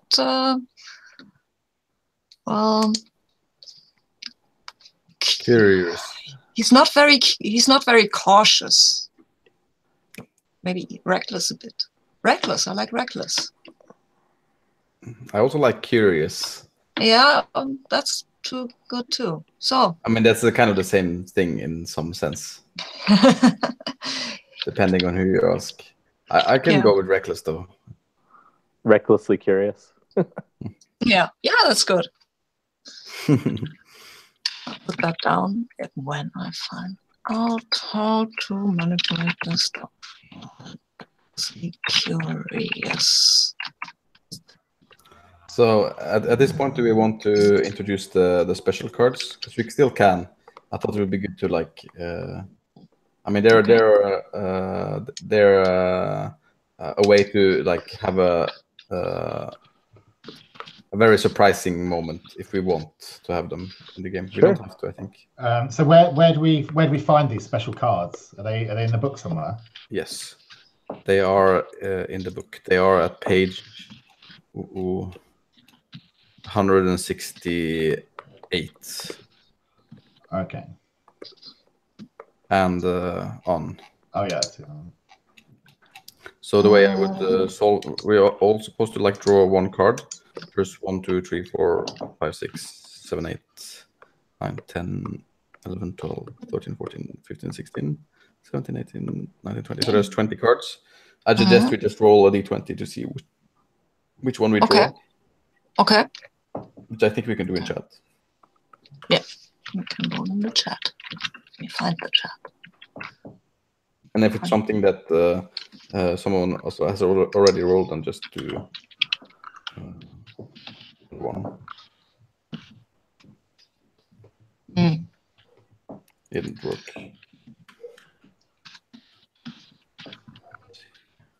Okay, I coded it wrong. Nope. How does this work? It did work when I did it in another Hangout, in a chat at least. Okay. That's the chat. Okay. So number 8.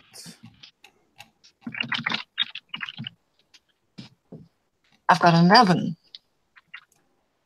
Cool. But just count down from the first one or the special. No, they're all special. Okay. Yeah, they're all special. Slide. 4, 6, 7, 8, 10, F. Ooh. How do I do the roll thing? You go to the Hangouts chat. Yeah. And then you take a slash and a roll, and immediately and a forward slash. A normal slash. Yeah. / roll d20. And then roll d20. I got 12. Yay! And you got a 17. Great. Yep. Early reveal. Flashback. So keep your you can keep your special card to yourself, and you can put them out at any time you want, if it's appropriate. And there are some instructions on them on like what time is appropriate as well. So you might never get your card out, but I think I mean these are like also cards that like kind of some of them break the rules of the game otherwise a little bit, because they're supposed to be like non-normal even for this kind of thing, like I guess some kind of like peak weirdness moments. So we don't really have to have all the cards out either. It would, but 1 or 2 of them is, I'm sure that's cool. You have any questions for them?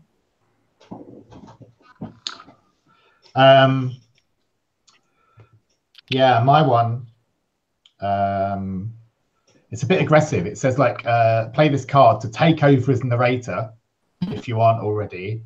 Reveal a clue that can't be explained, and then return the role of narrator to its original owner. So is everyone okay with that? If I just kind of play this card, just jump in and go, I'm being narrator now for a second. Yeah, I like it. Yeah. Yeah. Just wanted to make sure it was consensual and not just like stealing the narrator bells. Yeah. Oh, that's good. Okay. So, do you mind if we take a quick break? We can have another 5 minutes break. It's okay? Yeah. Okay. Cool. Thank you. See you in 5. Bye.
Hi.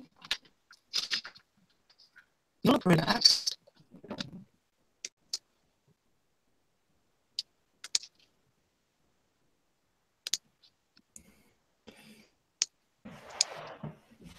It's pretty neat game.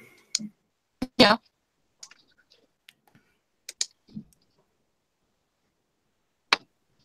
I like these kind of like character sharing games. Hey. Yeah. Can I ask a question? Yeah. Yeah. It's got kind of like part 1 and part 2. Like when do we move over into part 2? I take we're in part 1 right now. Yeah. It's after 5 scenes. So we have 2 more scenes, then we're part 2. Okay. Oh, I see on the scene tracker. Yeah, I see now. Yeah, makes sense. Okay. Yeah, cool. And during part 2, you can at any time like go into the next part, depending on like what happens. I'll get back to that when we get there. Okay. So yeah, it's Paul's turn to be narrator. Okay. And did we write down the? Oh, we actually we have one scene that this is the last scene. Do we? Yes. We need to write down. Oh, there it is. Yeah, vibrating stone. Yeah. Oh yeah. Okay. Cool.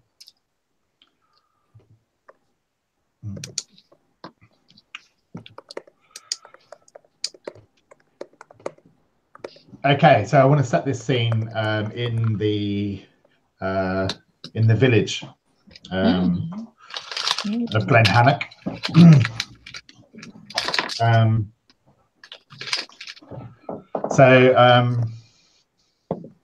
Jethro and Jamie, they arrive after their walk through the rain, and they arrive in this small, like decaying, dilapidated village of Glenhaven, and this is the first time that both of them have been there. Because they're not really supposed to like go into sort of town, unless it's on like official business kind of thing. And normally, like Captain McKinney, if they need supplies or whatever, he sends them like to to the town that's further away, like to the south, which nobody quite understands because it's like 3 times the distance, like is this village, but Nice. he always sends people there instead. Nice. So this is the first time that they've actually been into the village. So the village is kind of it's basically they've walked down off of the cliff. So the cliff kind of the fort is like up on top of the cliff, and they've kind of walked down, and the village is actually at sea level in this small like natural cove. And they walk in and arrive, and the village is like deserted, even though it's kind of it's like mid-afternoon time. And yeah, there's nobody around. Like all the houses are really short and squat and weather beaten. Like all the wooden boards are peeling with paint and look like they might like fall over if you gave them a swift kick or something. And it's really small. There's like kind of 3 streets, and that's kind of it, and a few houses around. And the main focal point of the village seems to be this pub, which is the biggest building like in the village, the Hanging Lamb. And they approach, and it looks deserted. Like the shutters are like drawn and shut, even though it should be open. The door's kind of closed, and there's nobody around. What do you do? I think I look over to Jamie. It's like they sure don't seem to like customers here, but I don't know. Maybe that's how it goes here in Scotland. Must have whiskey, though, right?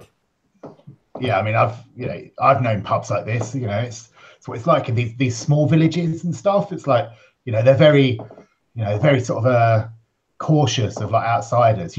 I tell you what you have to do.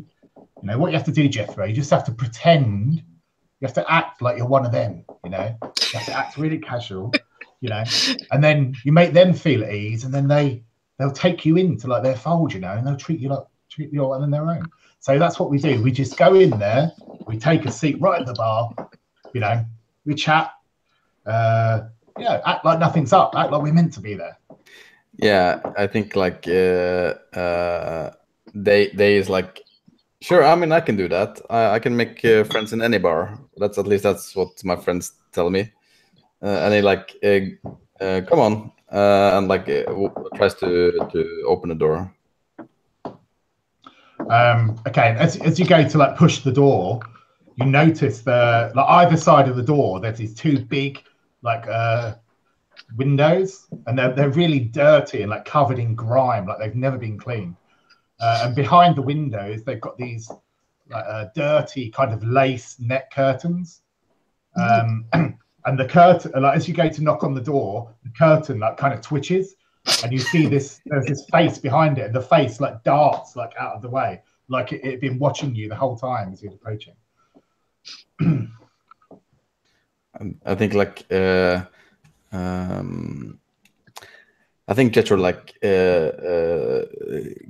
tries to like meet the gaze of Jamie with like this skeptical look. I think he's thinking to himself like, maybe this wasn't like the best idea, like, going down here. But I mean, I sure could use that whiskey, and like tries to like see if the door is locked or not. No, the door's not. The door, it opens, and this big creaky like groan, like, and it swings wide open, and reveals like the interior of the Hanging Lamb. There's some people there. There's 2 or 3 people like kind of sitting at tables, dotted around. They're all sitting like on their own, and then there's a barman. Colin? Yeah, I want to say, like, as soon as they walk in, like, they heard the voices, like, really thick Scottish accents, hard to understand, but like, as soon as they, like, the door stops creaking and they look in, like, everyone just stops talking and turns and looks at them, and there's like this really quiet, weird pause, before, and then everyone turns back and starts talking again. But yeah. So Sabine, do you want to describe the interior of the Hanging Lamb for us? It's a low bar, so it's a low building. So you have to get down 2 or 3 steps into that bar. It's pretty grimy, and the whole interior looks like it was built in the last century, maybe. It looks really old. It looks really worn.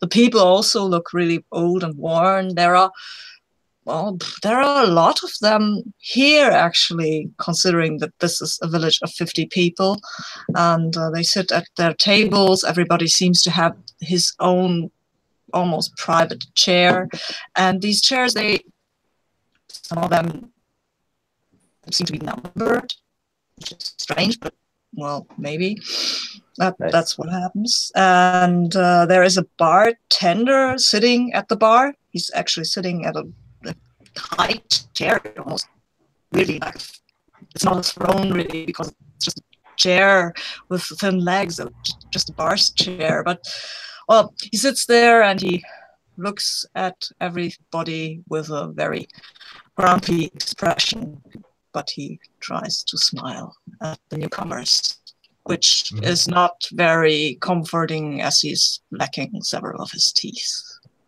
And the teeth that he does have are like sort of yellow and kind of look like they're about to drop out at any second.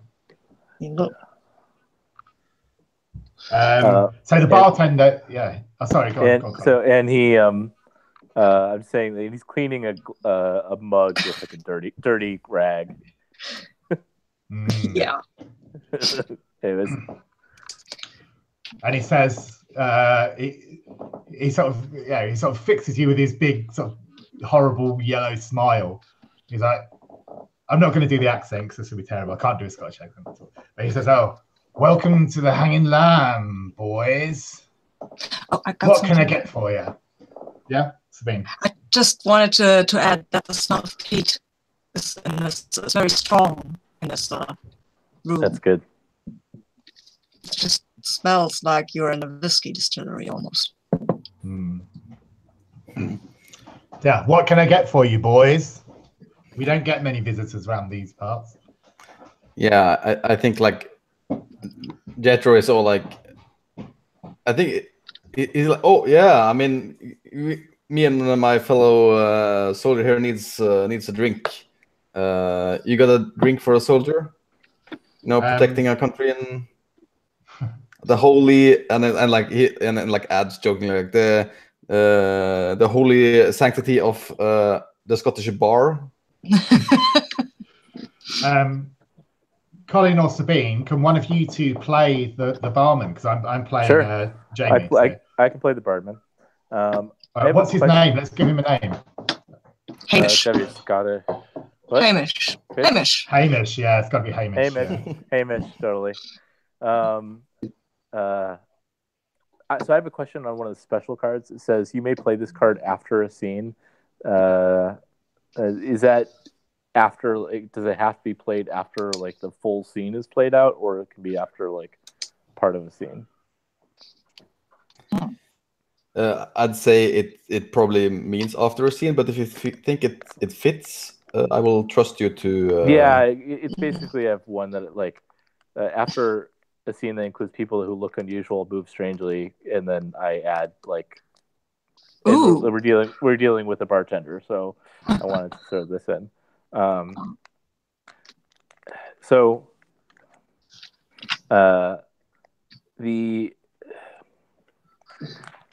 He's like what he's looking at the bartender. The bartender like fixes his eyes on him, and you notice that there is like and the bartender like puts the mug down and kind of like slams it on the scene, and you see like up and down like across his arm are all these basically like scars, like just cuttings in lines, just like lines that crisscross each other up and down his arm. Yeah, and just like, and he glances and he looks at his other arm, and his other arm, like his sleeves are kind of rolled up, and you see like these just like cuttings across over and across, and it reminds him of the lines he saw in the sky, and it's really kind of unsettling. All right. The bartender kind of like looks over at him and just like puts the bug down very slowly and said, "You down from the you two down from the base?" Yep. Figured we needed to check out the local surroundings. Maybe even taste some of your local brew. Local stuff, huh? All right. You guys are brave enough. He goes and he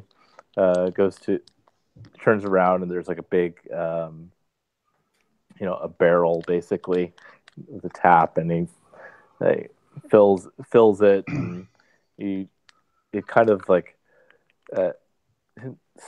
splashes. Go ahead. I got an idea. He rather than having a barrel behind the bar, he's got like two hand pumps, like on the front of the bar that you pull like that. Yeah. And he gets like a pint mug, like under the first one, pulls it a couple of times, and this kind of sloshing noise comes out, and this thick, like viscous, like black sludge comes out into and he's like, "Oh, you boys won't want that one," and moves on to the next one. And pulls it. I was thinking something along those lines, but that's good. And he pours 2 pints, this kind of amber-colored like beer, and gives them to you. Yeah, I think just like it looks while the bartender is busy operating his taps, like looks over at Jamie, like not getting his gaze back, like worried because like seeing the things on the bartender's arms, and you see like Jamie not reacting in the same way, and I think Jethro like feels slightly anxious of that. Like, is that something? Is it something just I'm seeing again? Yeah. And Jamie says, "Oh, that one must be reserved for the regulars." Come on, let's take. Jamie he hands over sort of a few coins, like to pay for the drinks. He's like, "Come on, let's sit by the fire, get warm after that walk, huh?" And he leads you down, sits down at this table, like right by an open fire, that's sort of sputtering and crackling. And you drink your pints. The beer, it's not half bad. It's a bit old. It tastes a bit cardboardy. It's a bit papery. I am actually a brewer, so I could describe to you the real technical off flavors with the beer, but I won't go into that. And you finish your pint, and you really need a piss all of a sudden. Mm-hmm. And you see, like, over in the corner, there's like a sign that says like sort of toilets. Mm-hmm. Yeah. So do you sit there and hold it, or do you wait till you get back to the base, or you? No. I think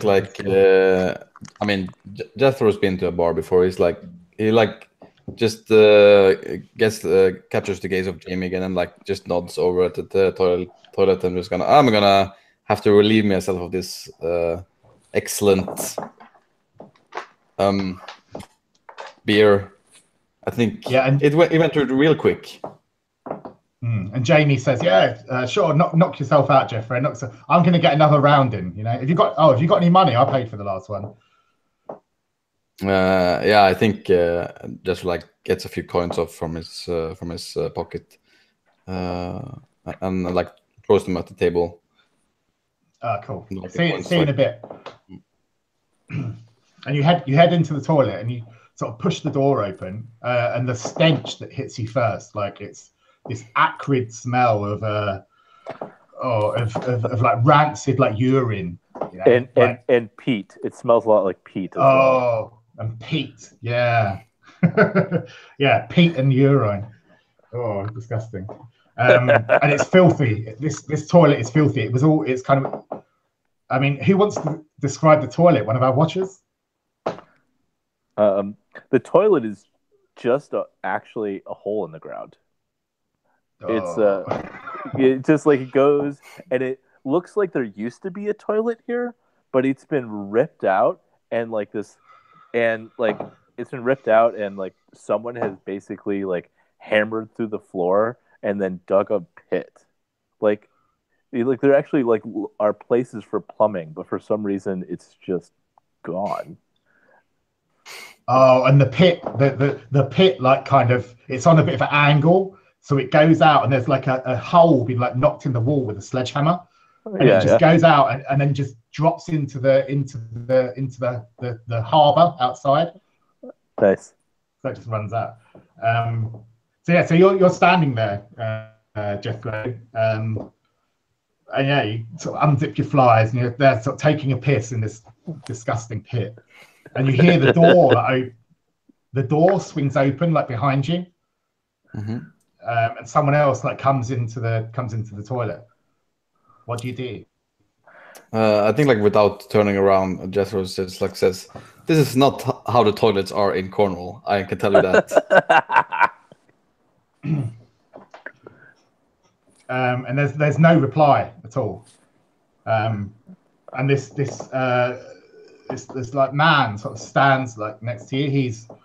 He's really short. He's like kind of like 4'8", like looks almost stunted, you know, like a sort of like a dwarf almost. No, he's short. He's like 4'2". He's like really short and stunted, and he's wearing this like overcoat that's ripped and covered in holes and smeared in, I don't know, it might be oil or something, I don't know. And his hair's like kind of all matted and dirty, and the smell, you can smell him like standing next to you. He smells worse than the fucking toilet, you know, as he stands next to you. And he just stands there. He stands there next to you at the pit, and he doesn't undo his trousers and do a piss or anything. He literally just stands there. And then after about sort of 10 seconds, he just like turns, his face like turns, and he just looks at you. And he's like staring like right at you. Like, what do you do? Can we say like reveal like some of those same line scars like on his face or something? Yeah, totally. Yeah. Yeah, like a one side, his neck creeping out into his yeah, features. it's just like one side of the face. So you didn't see it at first, but as soon as he turns, you see like the lines across his face and down his neck. Yeah. Yeah.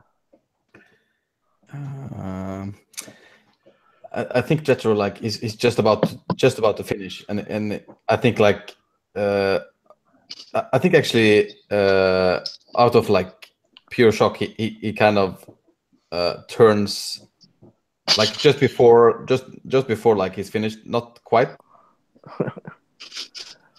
Nice.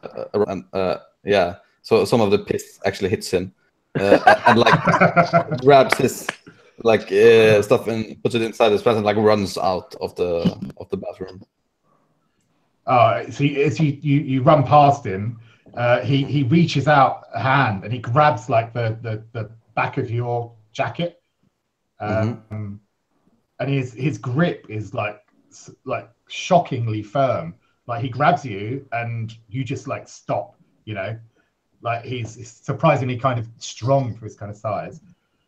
And he grabs you and like he leans in like right, and he gets right up like behind you. So he's you know, he like almost like pulls you down, so your knees kind of bend a bit and you're pulled down. And he gets his like mouth like right up beside your ear, and you can smell his breath. His breath like smells like rotting like dead fish, and and he whispers in his scratchy, coarse voice. He says, "If you know what's good for you, boy, you need to get out. You need to get out of this place. You need to get out of Glenhannock. You need to get out now. Because the stars are almost right, boy. And when the stars are right, he comes. And when he comes, boy, you do not want to be around. Because you're not one of us. And he lets you go. Yeah, I think like he like almost like falls out of the bathroom, like stumbling out, and like just like really quickly goes over to Jamie, like who's probably like standing with the beers, like we're leaving right now. Yeah. Jamie's standing there with like a beer in each hand. Yeah. He's like, what? We're not leaving. I've just bought a round. Yeah, he's at the bar, and the bartender's there, and the bartender just turns, and he's just staring pretty intently at what's his name? Like, sorry, at Jethro, and yeah, why don't you stay a while? You just ordered another round. Maybe you can try the local stuff. Yeah, and I think at that, Jethro just like, I think he lets go of Jamie's arm, like, and just like walks out without caring if he comes or not, like terrified. Oh, okay. Yeah, and so he leaves Jamie there. Like Jamie, like see Jamie like pulls up a seat and sits at the bar and starts drinking like one of the beers. Like you see, but it's one of the local ones. That is drinking, right? Yeah, it's one of the local ones. Yeah. Yeah, it's got to be it's got to be the local brew. Yeah. Yeah. And that's cool. Should we cut the scene there? Is that good? Yeah. Yeah. And you see this like. Or it's like mixed with it, so like it's amber, but there's this weird sludge at the bottom, and the scene cuts with like you see the sludge like going into Jamie's mouth.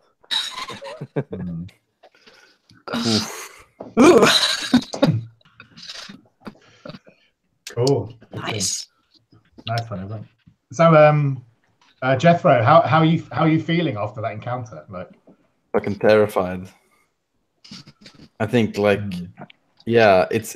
I think it's getting into this point where I mean, yeah, it's just like why, and I think he's just very like confused, and like also kind of like suspicious of himself, kind of, because it seems so weird to him that like nobody else. I mean, he's the only one who feels like he doesn't feel like anyone like that. Jamie didn't see how weird this was, I guess, and didn't like come out with him, and he's like he feels really alone. I think he feels a little lonely.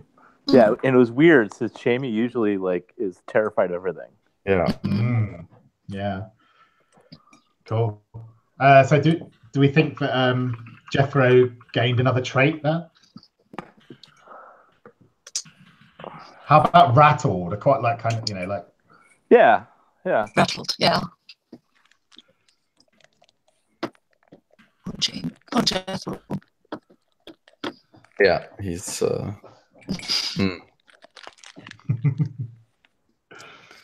cool. And now there is a little text box to read here because we're at the end of Act 1. Okay, cool.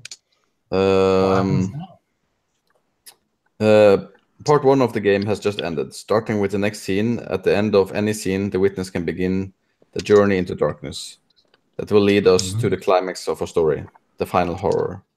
The final horror will happen somewhere dark, ancient, remote, or abandoned. This can happen in 3 ways. If at the end of the scene, the witness decides to go somewhere that looks like a likely candidate for the location of the final horror, and if it feels like it's time, the player of the witness can initiate a journey with that location as the endpoint. If so, the next scene is the journey into darkness. Alternatively, after part 2, after a part 2 scene, the narrator wishes, if the new narrator wishes to begin the journey, they can do so by deciding where the final horror will take place and initiating a force majeure scene, which events conspire to force the witness to head for that location. Finally, if after 3 Part 2 scenes, neither of the above has happened, Part 3 automatically begins with a force majeure scene. The narrator of that scene will decide the location of the final horror. Cool. Okay. So, it is Colin's scene to narrate. So my scene to narrate. Okay. Oh, it's my scene to be the witness. Okay. I like the idea, if you don't mind me saying. I kind of, because we've run pretty sequential so far. Yeah. So it might be nice to have like a bit of a time break. Right. Do you think? Let's see. So yeah, so we'll say it goes back. Jesper goes back and goes to sleep and crashes really hard, and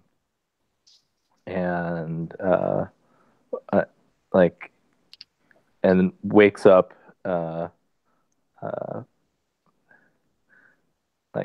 How much of a time break were you thinking? Just like several hours or a whole day or anything? I don't know. I was just suggesting that maybe we just don't go we don't do the journey back to the barracks. That kind of thing. Totally skip that's that. All I mean. Yeah, skips. It's like late afternoon. Gets back, has dinner, and then crashes out because his first shift is early morning, or something like that, 2 or 3. So getting some sleep before his shift, basically. And I think having him back in the radio room is a good place to start out. And what is the you had mentioned? So now we're in phase 2. Is there slightly different ways that we can include things in the scene, or is it still doing this kind of creeping, just adding these kind of things that you can't quite describe? Or it's pretty much the same as Act 1, except also for a lot of the special cards. It also says that you can do things depending on which act you're in. Yeah, I had accidentally shoved. Mine was that thing I was saying was supposed to be in Act 2, but whatever. It's fine. It was the last scene of the Act 1, so. Yeah, exactly. And it was fitting, so. Okay, cool. Okay. And we're in the radio room, and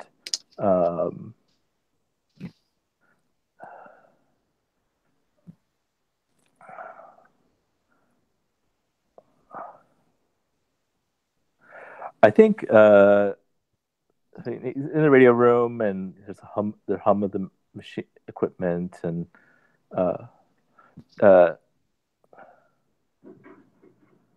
you suddenly hear over the radio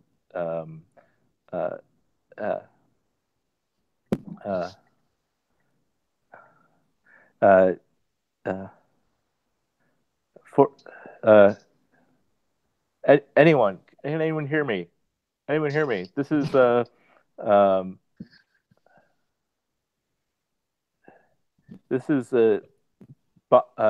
Bomber 455.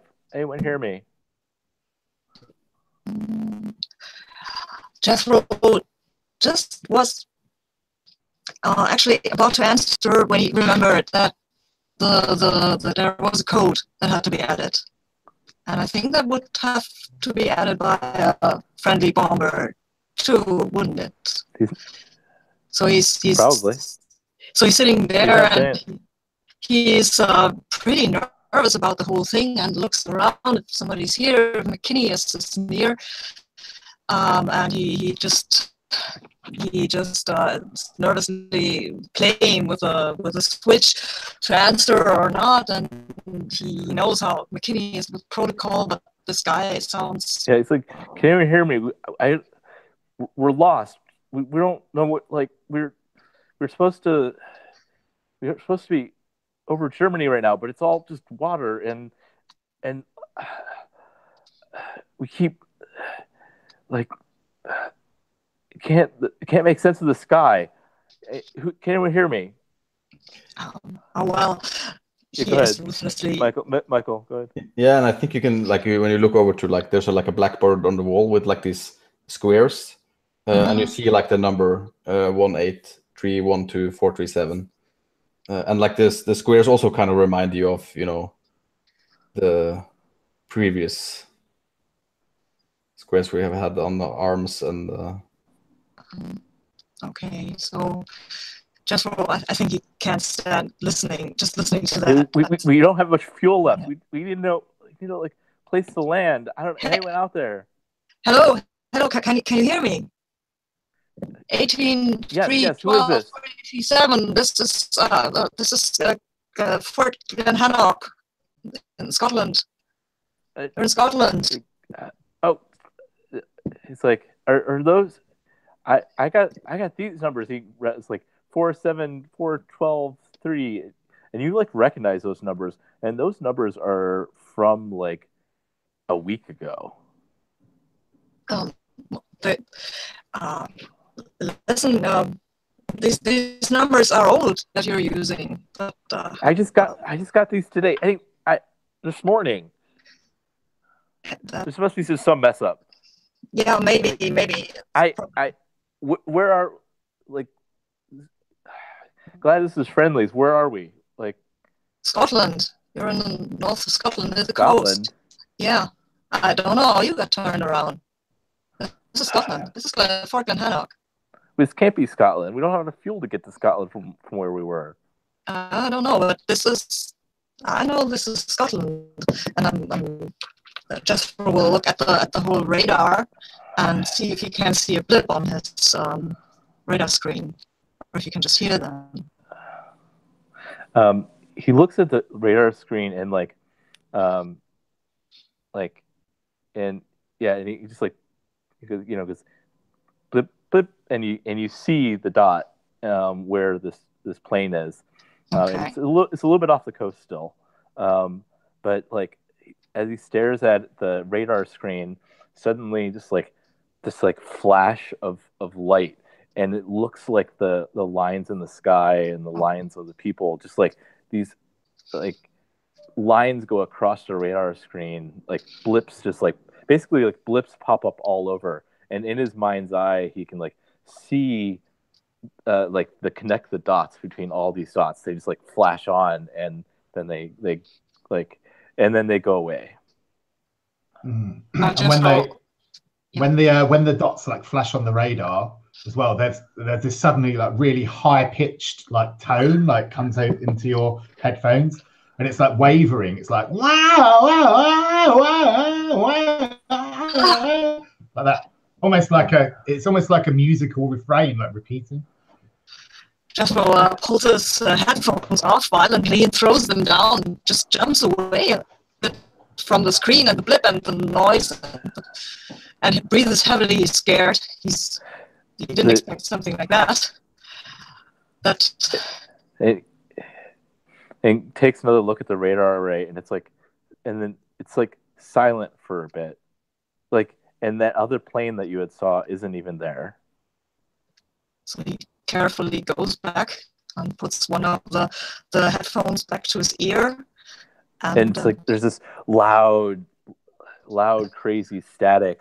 And in the background, very quietly, you hear numbers being rattled. And suddenly breaking into the static is the same voice that you had heard. Like, hey, so you guys got a landing array or something? We don't have much fuel. Like, and you're like, what's that? And like suddenly at the same time, like the high pitched noise pops up, and you out of the corner of your eye, it's like blip blip blip blip blip blip, and the radar array is like full of the same dots again, and this time it's staying on.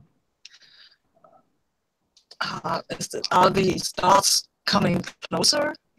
They're static on the screen, and okay. You can see like the plane, it like seems to be coming closer, but they're just like scattered. Like the sky is full of these dots that aren't moving.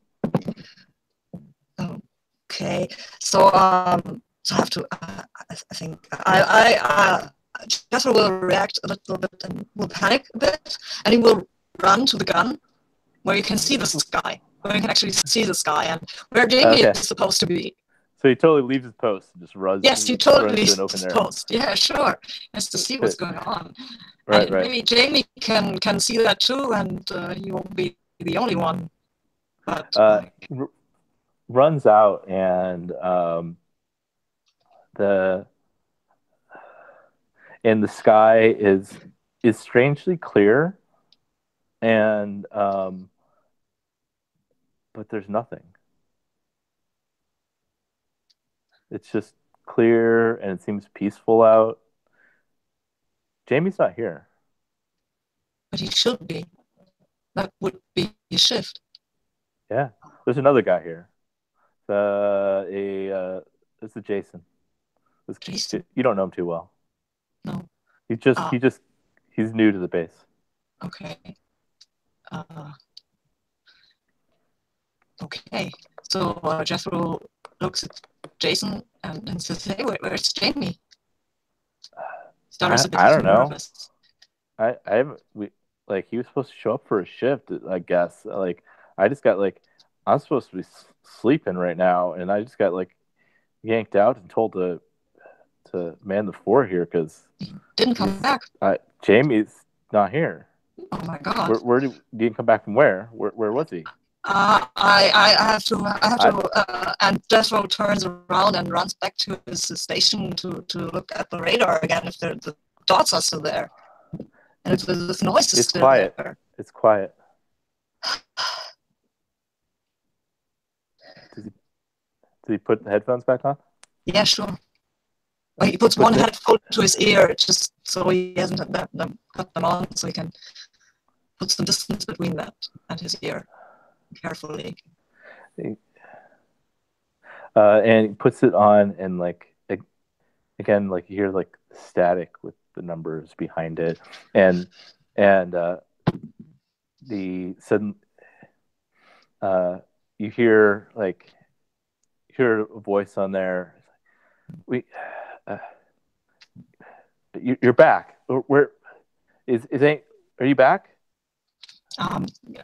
Jethro switches on and says, "Hey, hello, Bomber, can you hear me? Are you there? Are you even there?"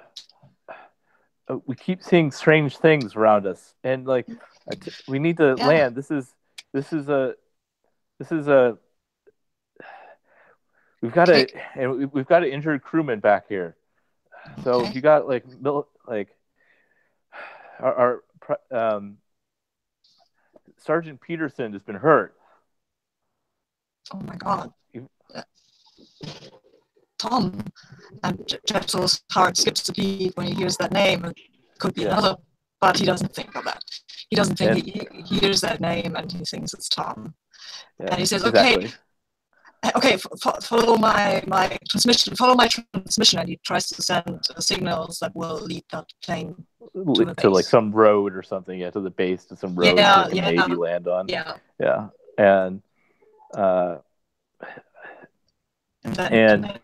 they okay, great. We're heading your way, and you see it's just one blip on the radar screen. It's coming. Okay. And you just see it coming, and the static increases, and it's getting near. It's getting near where you should actually be maybe even hearing a giant bomber, and so it says we're coming in for a landing, and as soon as he says the word landing, there's that really high pitched squeal that hurts your ears, and the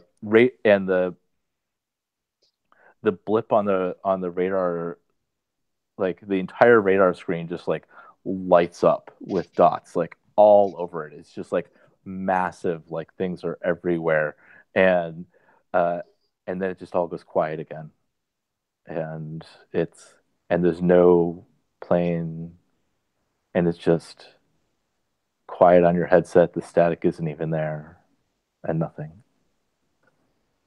Okay. Is that scene, I think? Yeah, it's scene, I think, yeah. Let's see. Yeah, okay. So we leave Jethro standing at the station and breathing hard and wondering what's going on. Did he fall asleep maybe again? Or is he going crazy? Or what is happening to Tom? That's the base of all his worry. Is Tom really out there? Is he in danger? Is he in trouble? Has he dropped into the sea? What can he do? Yeah. That was nice. Mm-hmm. I'm also playing my special card. Yay! Excellent. Which is spatio-temporal distortions, which fits extremely well. Yeah. I put it in the doc. It makes from part 2 and onwards, we can have characters appear in places that they have no way to get to. Nice. Or have characters disappear when there is no way out. Mm-hmm. From part 3, we can allow the witness to breach the normal rules of space-time, and the witness sees someone appears from nowhere or vanish. It's possible. Mm-hmm. And it's played. Let's see what the trigger was. It's triggered when you may play this after a scene where someone shows up somewhere unexpected or is absent from the presumed location. Yeah. Which I think is fair to say it happened. Yeah. Yeah. Cool. So we put another clue in here.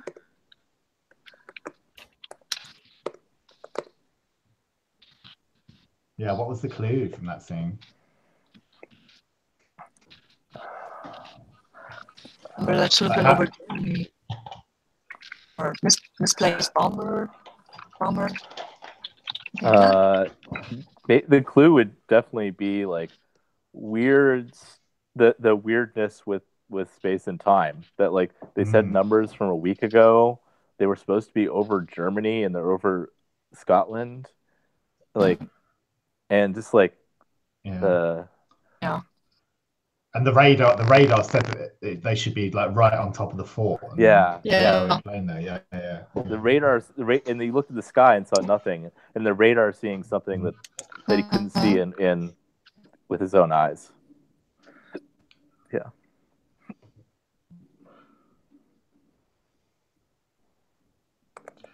Cool. So I think you're narrator now, Mikhail, yeah?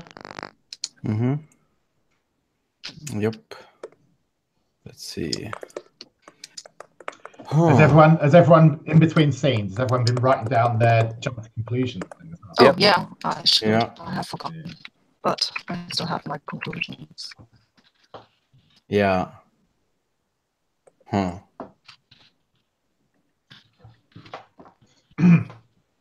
Yeah. So I think I have an idea. Okay, so I think it's I think it's in the night. It's like in maybe like 2 o'clock in the night, and there's Jethro is on his way to his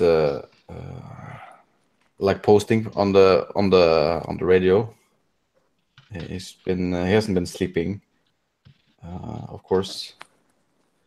It's like I think it actually is like 2 days later, and I don't think he's been sleeping much at all in the last. He's not slept. He's barely slept more than like an hour a night since then. Yeah, and even that fitful short sleep he had was like interrupted by really like horrible, like chaotic kind of dreams. You know? Yeah, he's not slept at all. Maybe those weren't even dreams, but just these noises, this high-pitched sound that woke him up. And Jamie hasn't come back, I think. Or has he? Yeah. What?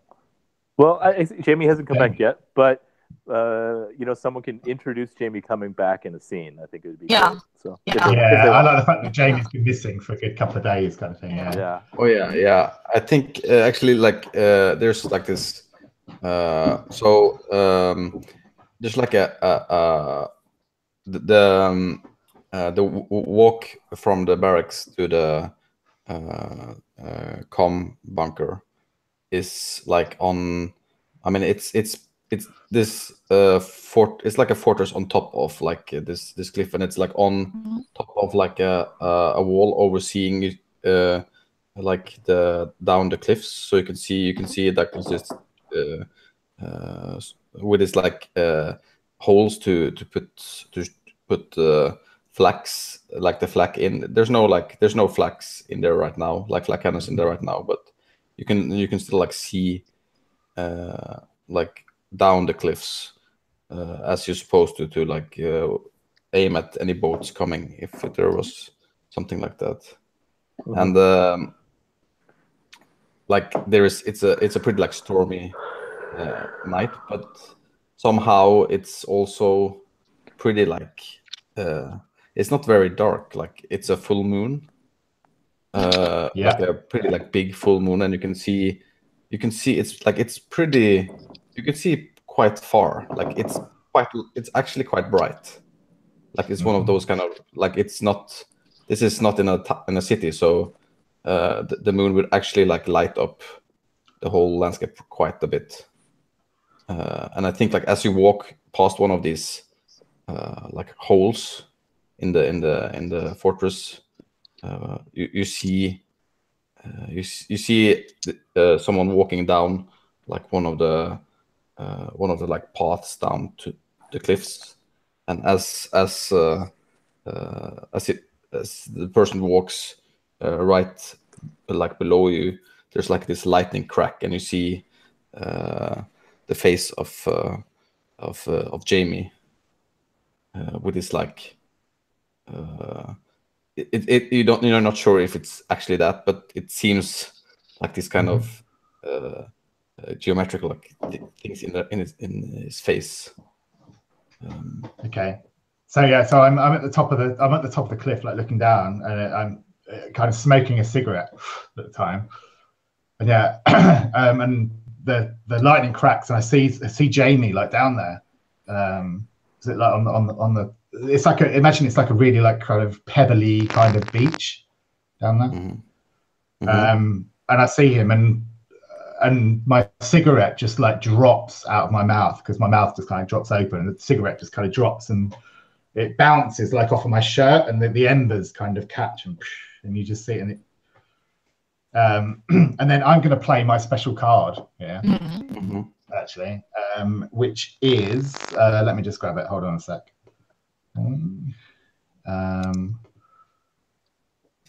Where were they? Special cards. Oh, here we go. Instant effect. Play this card to take over as narrator, if you weren't already. Reveal a clue that cannot be explained rationally. Return the role of narrator to its original owner. And then this clue is in addition to the clue that would normally be revealed in the scene as well. So we're basically going to get 2 clues this scene. So are you okay with that, Mikhail, if I like take over as narrator? Yeah. Yeah? Okay, cool. So he sees like Jamie like there on the beach, and then the lightning cracks again and illuminates kind of Jamie's face, but it's not Jamie anymore. It's a face that he recognizes, but it's Tom, and Tom is standing there on this shingly beach, completely naked. Standing there, with his strong, lean, muscular like torso, and he's standing there with the black waves like lapping around his ankles. Nice. And he's standing there, and his head like kind of looks up, and he looks straight up, and he's looking right at Jethro. and they hold each other's gaze for what seems like an eternity. And then Tom starts walking like away from the sea, and walks like towards this big gaping maw of like an open kind of cave. And he walks in really slowly, not breaking his gaze with Jethro once, and then disappears like into the darkness of the smuggler's cave. Mm-hmm. Well, and then I'll pass back narration to you. Yeah, I think like as the second I was a witness there, I'd like to suggest that we are maybe going doing if the witness decides to go somewhere that looks like a likely candidate for the location of the final horror. I'm gonna play towards that. Yeah, the cave's a good place for that. Yeah. Mm-hmm. Okay. Yeah, and I think like yeah, what does Jethro do seeing this?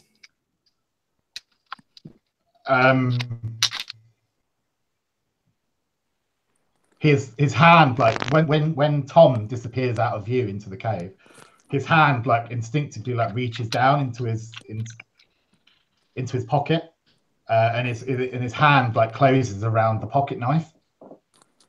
Mm-hmm. And he pulls out the pocket knife and looks down at it and it's one of those kind of knives where the blade kind of penknife comes out like that, and he pulls out the blade and traces his finger over the initials that are engraved on there. You know, the initials JD and TP. Mm-hmm. Add something. He goes to see, like, you know, to look at the engraving, and the engraving's there, but it's covered by just like crisscrossing lines across the blade that like basically like somebody scratched up the blade in those same lines across both sides. Yeah, I like it. Mm. Or maybe even he turns it out. Maybe even he turns the blade over in his hand, and on the other side of the blade that's great. The numbers scratched in. Yeah. Like scratched in really jagged, like, and you know he's never let this penknife out of his sight. He sleeps with it. You know what I mean? He sleeps with it like under his pillow. So who could have scratched these numbers like in there? And then he doesn't want to think about that because he's just seen Tom, and he wants to be reunited with Tom. He misses Tom so much, and maybe Tom will make all this better if he can just be in Tom's arms. Everything will be okay again. And he puts the blade away back in his pocket, and he runs like full pelt, like down the path down to the cave. Mm-hmm. And I think like you run into the cave and you feel like the like damp coldness of like this underground place, and like the smell of rot coming out against you, and you continue running in like almost like in the same moonlight. You don't really notice, but it's still like light in there, weirdly enough. And you like turn a corner, and there you see Jamie, and he's just about like to light a cigarette, and I think like he takes out his like cigarette box and is like, "You want one?" So you cut out there, like who's standing there with the cigarette box? Jamie. Oh, Jamie. Okay. And he stops, like, says, "Tom, is that you?" And I think he like, kind of rubs his eyes. He like kind of blearily like rubs his eyes. Yeah, and I think you just like see Jamie turn his face, and like his face like, and then like turning back, and it's the face of Tom, which watching you, and he like backs. He backs away like slowly, but it's just like it looks slowly like how he walks, but he like disappears pretty quickly like into the cave. It's like, and the cave goes like straight ahead now. Oh, I like it. Like he backs away really slowly, but each step he takes, like he moves like about 10 feet backwards. Like That's good. Yeah. And you see like even though and like in the cave in front, like it's dark. It like, and suddenly I think you see like there's still like some kind of light around Tom's face, and but not like not anywhere else. So like you see his face like slowly like disappearing, and then you hear him say 18 3 1 2 4 3 7 18 3 1 2 4 3 7 18 3 1 2 4 3 7.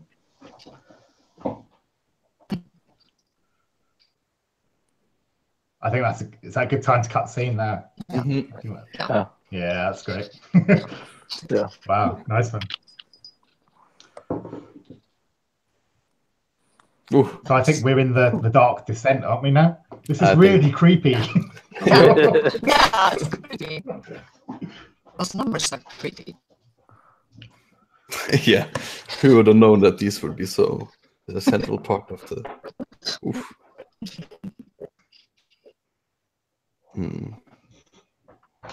So are we in part 3 now? Yeah, I'm going to read a little small bit. I'm just going to write down. Don't forget to write down your jump to conclusions as well, everyone. Oh yeah. Let's have 2 minutes to do that while I'm also just see.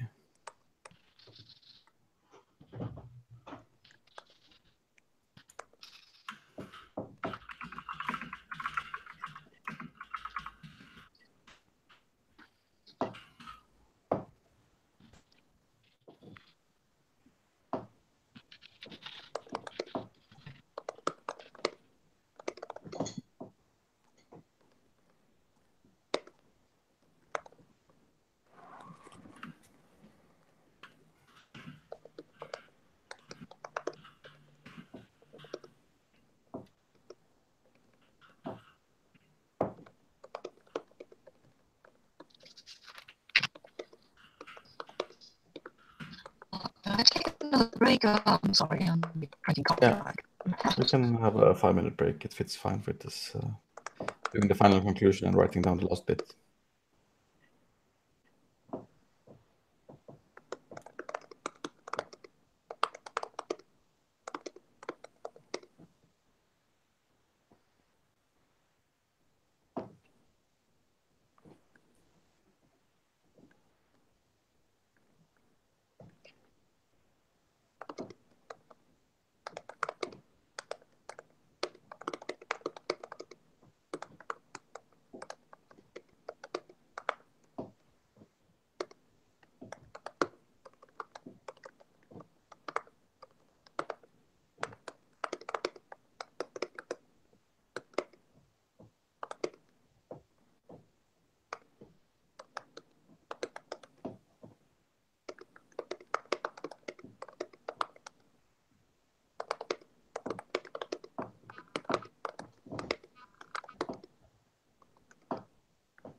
Can I just ask a question about timing?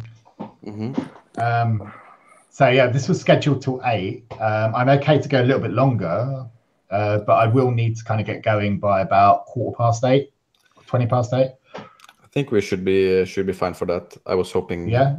Yeah. I mean, this last part is just like pretty much. Yeah, the last part goes fast. Yeah. Oh, is it okay? I thought it might be like another sort of 4 or 5 scenes or something. No, Is it pretty? it's like a very journey thing, and then the scenes go much faster in the last act. Okay, cool. All right then, that's cool.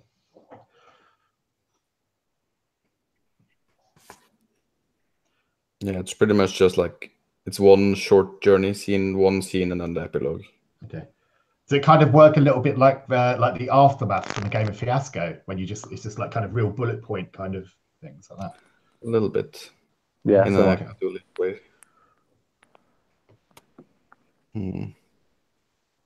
Yeah, it's pretty much a single extended scene. Cool. I know you're not meant to reveal any of your kind of jump to conclusions with anyone, but this one here, I've kind of written this massive long paragraph, and then the final sentence, is insanity ensues. I mean, that could be the jumping to conclusions for most Cthulhu plots. I'm sorry. So, I'm gonna do like a small text blob. So, we're about to start a new part of the game called The Journey into Darkness. This part is a single extended scene. During this scene, we're all gonna take turns describing the journey through the location of the final horror. A turn doesn't involve a lot of talking, just a few sentences. On your turn, unlike the rest of the game, you have a free choice over what role you take. If you choose to be narrator, you describe the environment and move the journey on. If you choose to be the witness, describe the inner thoughts and fears.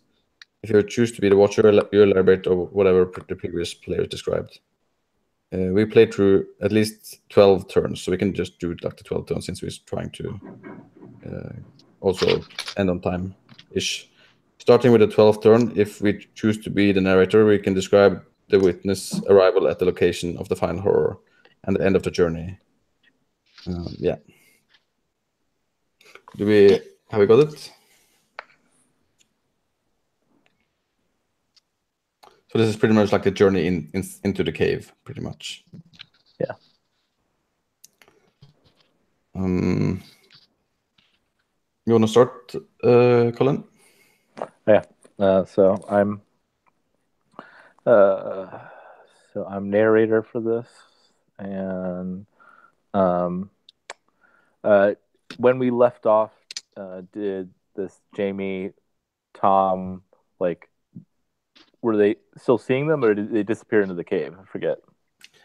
I think it was still seeing slightly, like as they were trailing off. Pretty much. Yeah.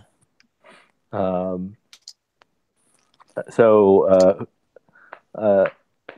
what would be Jethro's first action? Would they start to try to run after them, or do they see them like kind of trailing off into the darkness of the cave?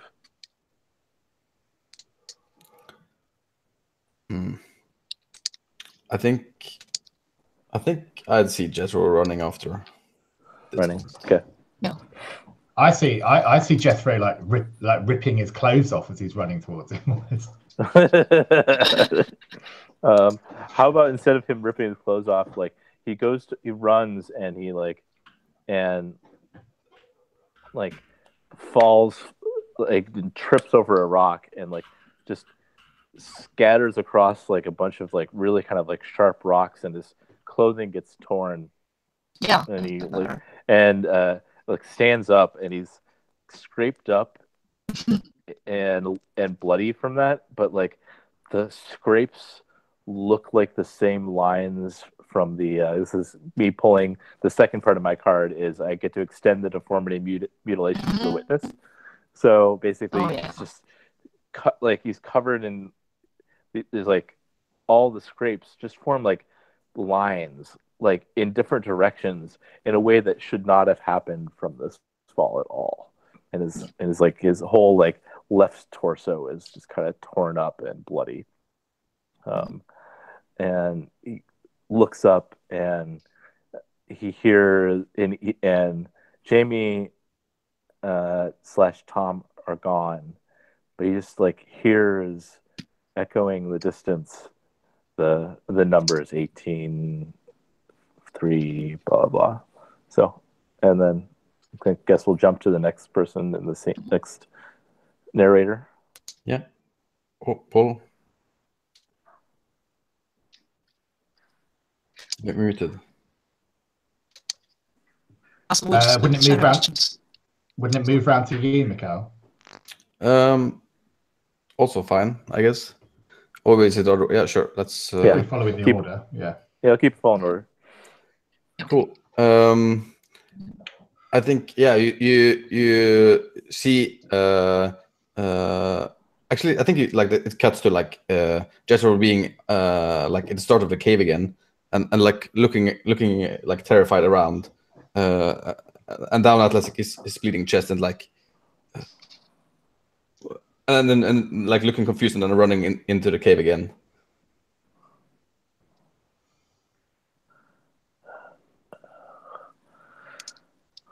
That's yeah.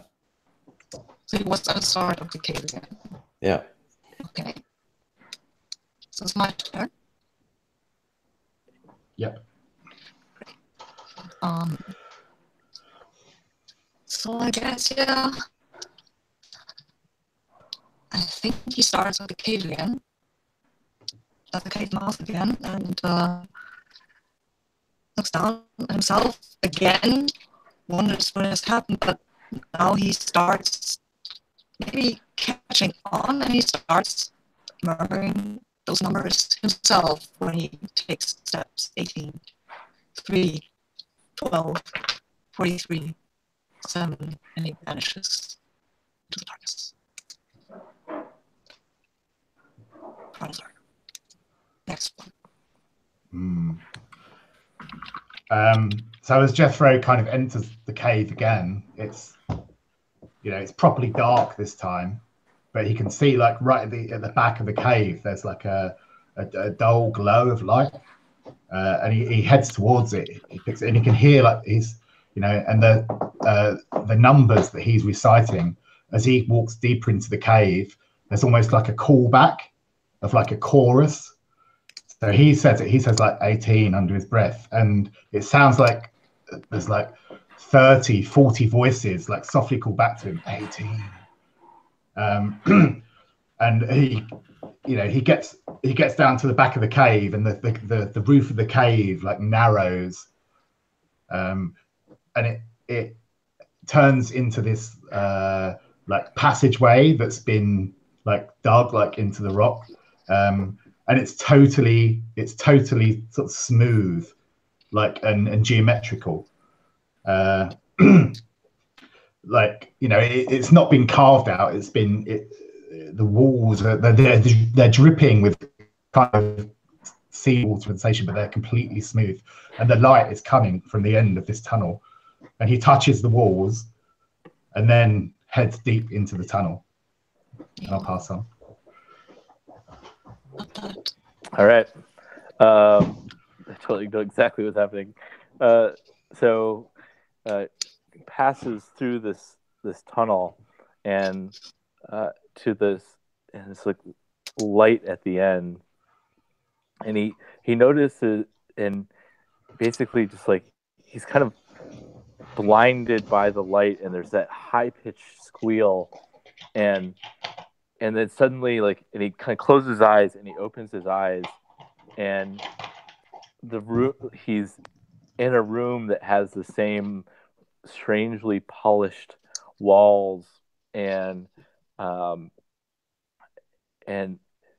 there's no, but he looks and he can't see the entrance of how he got in here, and the room is an exact layout, machines and everything of the radar room, the radar radio room, and like there's a radar there blipping, and there's like multiple dots on it exactly like before, and you can hear the numbers coming from the headset that's on the table there, and but it's obviously it's a radar radio room, but it's inside this weird cavern that's been carved by something. Yeah, and I think you can see like from like with the shot from in front with Jethro standing there, you see like this from where the entrance was. There's like this black goo like flowing in from like the tunnel, like the one that was in the tap in the bar. Nice. So Jethro goes up to the radio station and he grabs at the switch and he yells where the microphone used to be, stops saying the numbers. He yells just, Tom! Tom! I'm here! I'm waiting for you! Come back to me! Nice.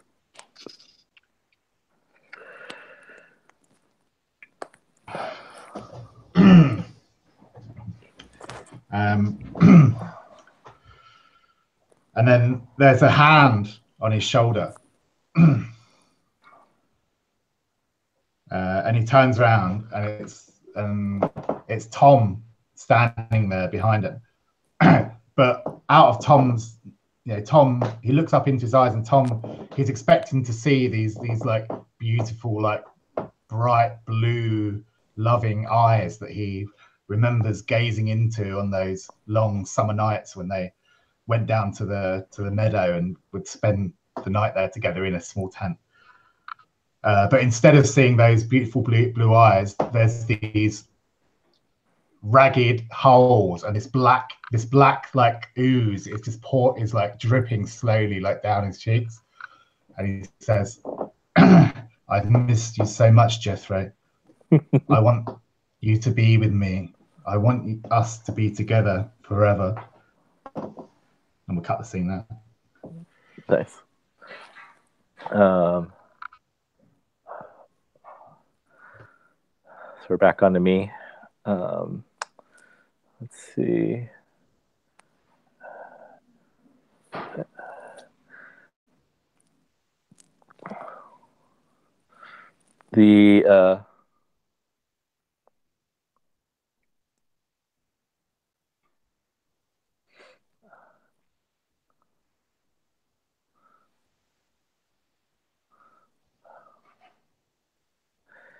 And Tom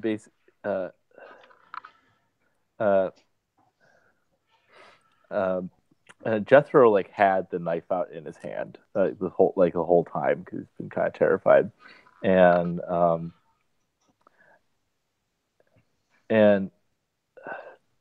Tom basically like shoves Jethro up against the wall in this manner that is like threatening but at the same time sexual, and just like shoves him up against the wall and leans in close and is like breathing in this very like sensual, like this very sexual way, but there's like this breath smells of peat, like really strong, like the same smell as the toilets, basically peat and piss.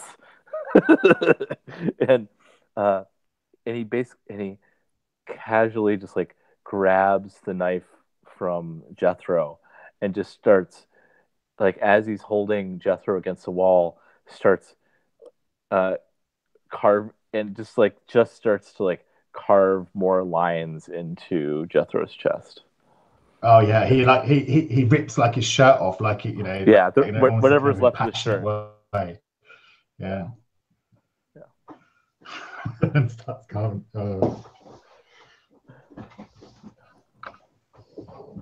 And I think like you hear this in the room, like while this is going on, and I think you hear like this beeping from the like the radar, and you see like this is like there's like these dots everywhere, like forming this square. And I think you can hear also like from the radios, like 18 3 12 4 3 7, 18 3 12 4 3 7. See.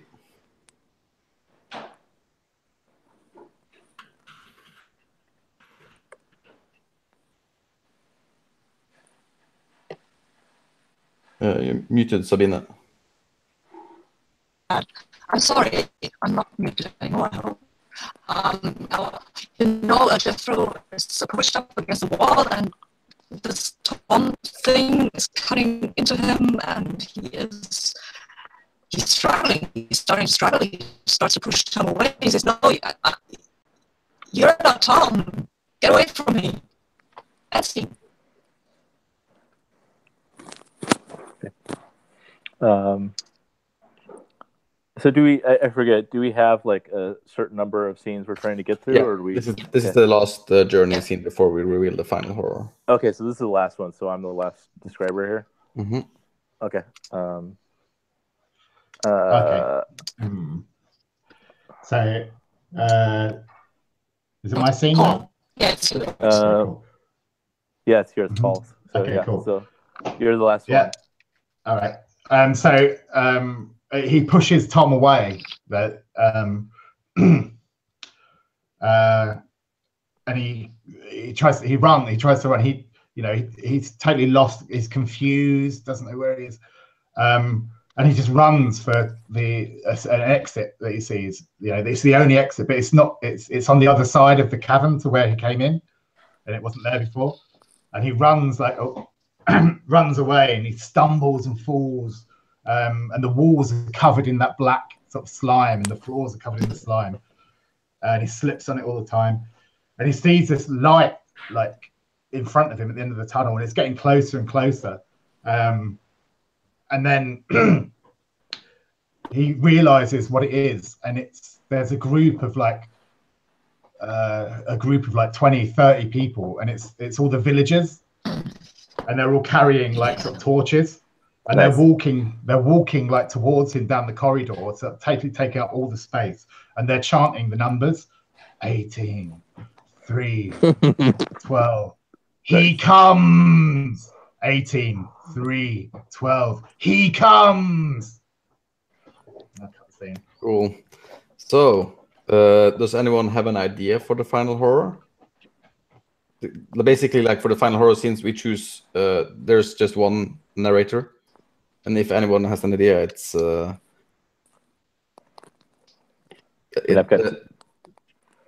it should be like writing ideas the whole time, but I'm open for anybody too. Anyone have strong opinions? I'm good with that. Okay. So pretty much like in this final scene, we'll go back to our normal roles. We have one narrator, one witness, and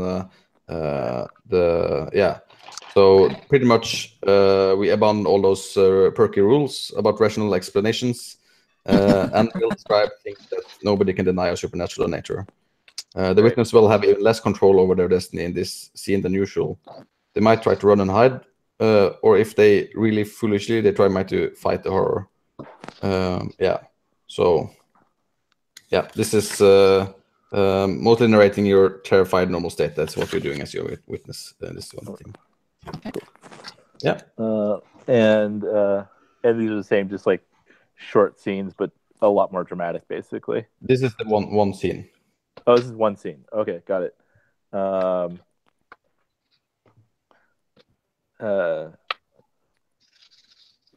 So do we then? This is one scene. Do we then still do like the jump and like so I narrate and then the next narrator does something, or no? No, you will be the narrator for this one, and then we're done. Yeah, okay. Sabine will be the witness, and me and Paul will be. Great. I'll make sure to you two as watchers make sure to jump in and add stuff. So the people are marching in with their torches, and like they just seem to like jump for like they're like walking in a normal distance, but like Tom was kind of jumping away, they're kind of jumping forward, and he's in this.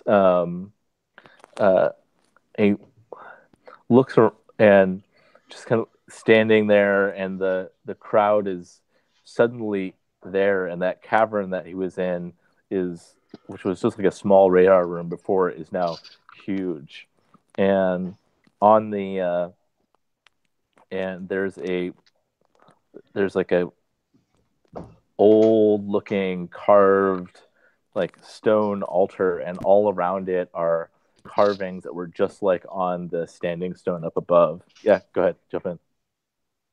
No, that's cool. I was just gonna call back the standing stone, but that's cool. You did it. Great. So same carvings that are on the standing stone, and like on the top of it is a carved on top is a circle with a bunch of dots in that looks exactly like the radar screen with like the dots, and like they're not just dots, they're like holes carved into it, like stars, like, you know, blood holes. And the people have come out and kind of like spread out, and they're chanting the numbers, and the barman like comes forward, and he's wearing this like ratty robe that like looks like it's been buried in a bog for decades, and he just like stinks of peat, and he's seems to be like and he's walking towards you. What's Jethro doing? You don't have a lot of control, but pretty much in panic. He will he recognizes the barkeeper, and he will grab him and try to shake him and tell him, what did you do with Tom? Where's Tom? I saw him. And he the barman just like with his big hand just like shoves you back, and you like stumble back and like fall on top of the altar, and just like stumble, and you're like it's like hits your back hard, and but it feels warm and vibrates, doesn't it? What? Oh yeah, But totally. The altar is like warm and it's vibrating. Exactly. Yeah, that's good. The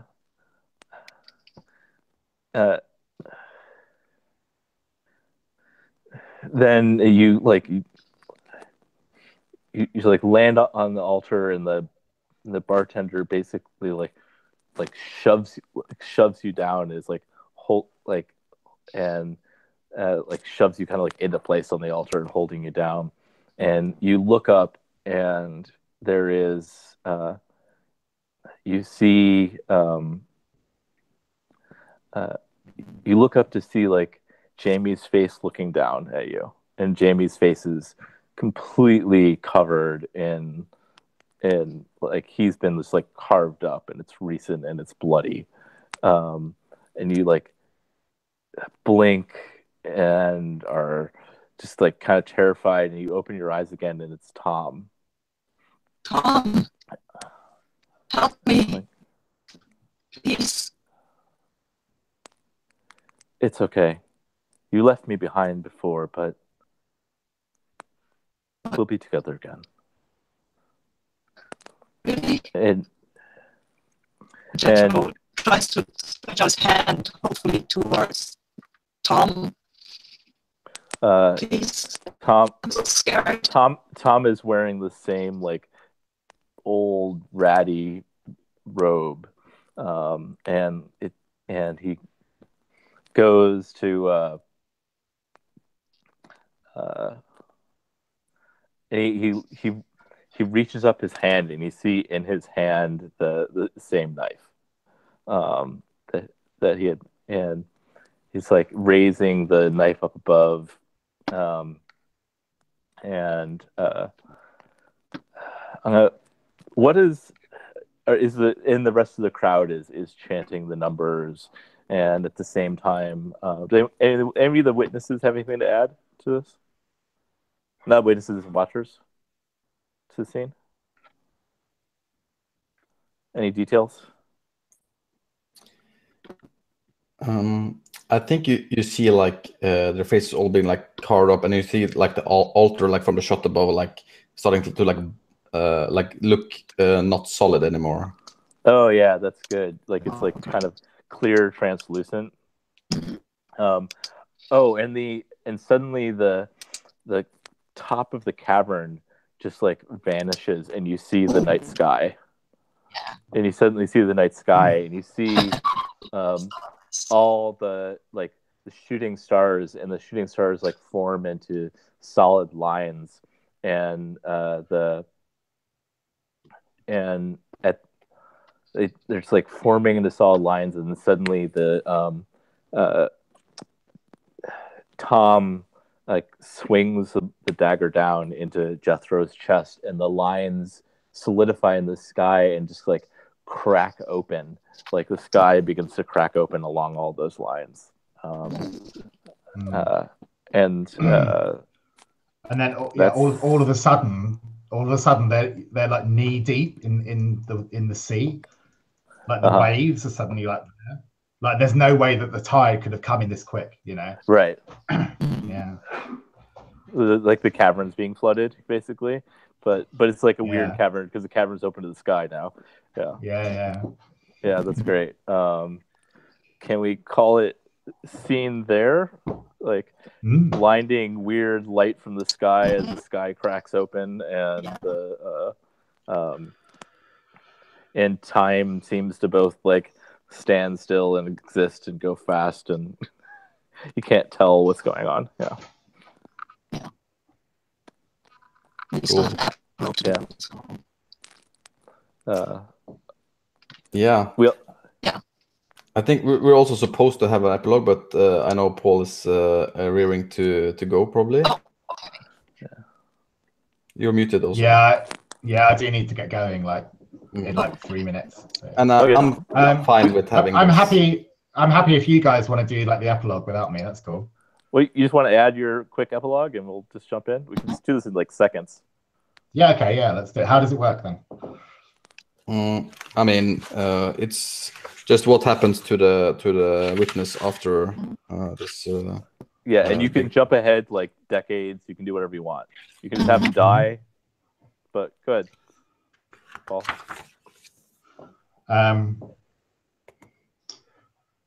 Okay, so this is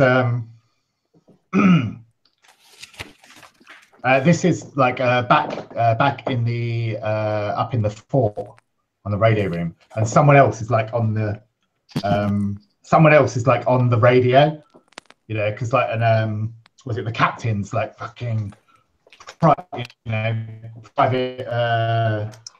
day didn't turn up again, and Jamie, can't remember his name. So he's got this other guy like on the radio, and the guy's like listening in, and then he hears like the crackle and the numbers start coming up, you know, like 18, 3, 12, but it's in Jethro's voice this time, and like Jethro's saying the books. Yeah.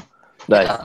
Yeah, and I think you see like Jethro sitting in like the pub with his like black goo on like this numbered chair that is 18312437. Nice. Yeah. Okay. Great.